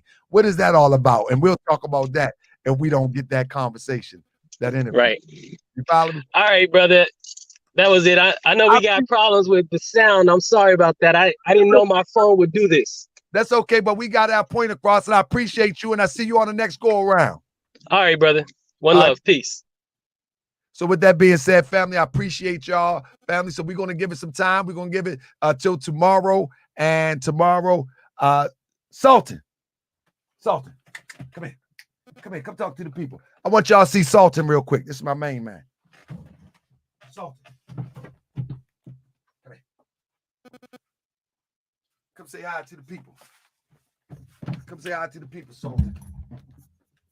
Say hi. Say hi to the people, Sultan. Talk to the people. That's right. 1,000%. Don't click me in my face. I ain't playing that. Let me. So y'all say hi to Sultan. Sultan in the building. Let me give a shout out to who was that? My brother Tone. He said he don't like it, but he respected. That's Tone 360 in the chat. He donated 20 to the cause. My brother James Muhammad. He donated 20 for miscellaneous cause. Thank you for hitting the Cash App, family. I appreciate y'all, and thank y'all for hitting the $sign. You know what I mean? But with that being said, me and my main man, Sultan, 100% purebred bully from our brother, I forget the name of the kennel, but from Rhode Island. Yeah, 100% Sultan. Look at the people. Don't kiss me in the mouth, Sultan. That's right. 100%. So I got pit bulls everywhere. So with that, peace and love, family. Yes, Sultan gonna be something else. Sultan gonna be nothing else. He's purebred. That's right, man. It's a member of the temple that breed pit bulls, not pit bulls. He told it's disrespectful. Did y'all know that it's disrespectful to call a purebred bully a pit bull? Did y'all know that? I didn't know that. I thought they were all pit bulls. You know what I mean? Because I got some pit bulls that was bred in the alley, and they'll tear you up too. Man, I used to have all types of pit, but when I called, he said that ain't no pit bull. That's disrespectful to call a purebred a bully a pit bull. I didn't know that. I guess so. I got to take him out. Then I got to pick my son up. So y'all have a beautiful day. Happy holy day for all the Moorish Americans around the world. Happy Friday to all my brothers and sisters, my friends, European, Asiatic, African, melanated, what else y'all like be? Indigenous, all that stuff. You know what I mean? You got yourself a beast. Indeed. Hey, Robbie Blue, he a so-called pit bull. I got me a so-called pit bull. GQ got a chihuahua. With that being said, peace and love, family. I'm up out of here. Man.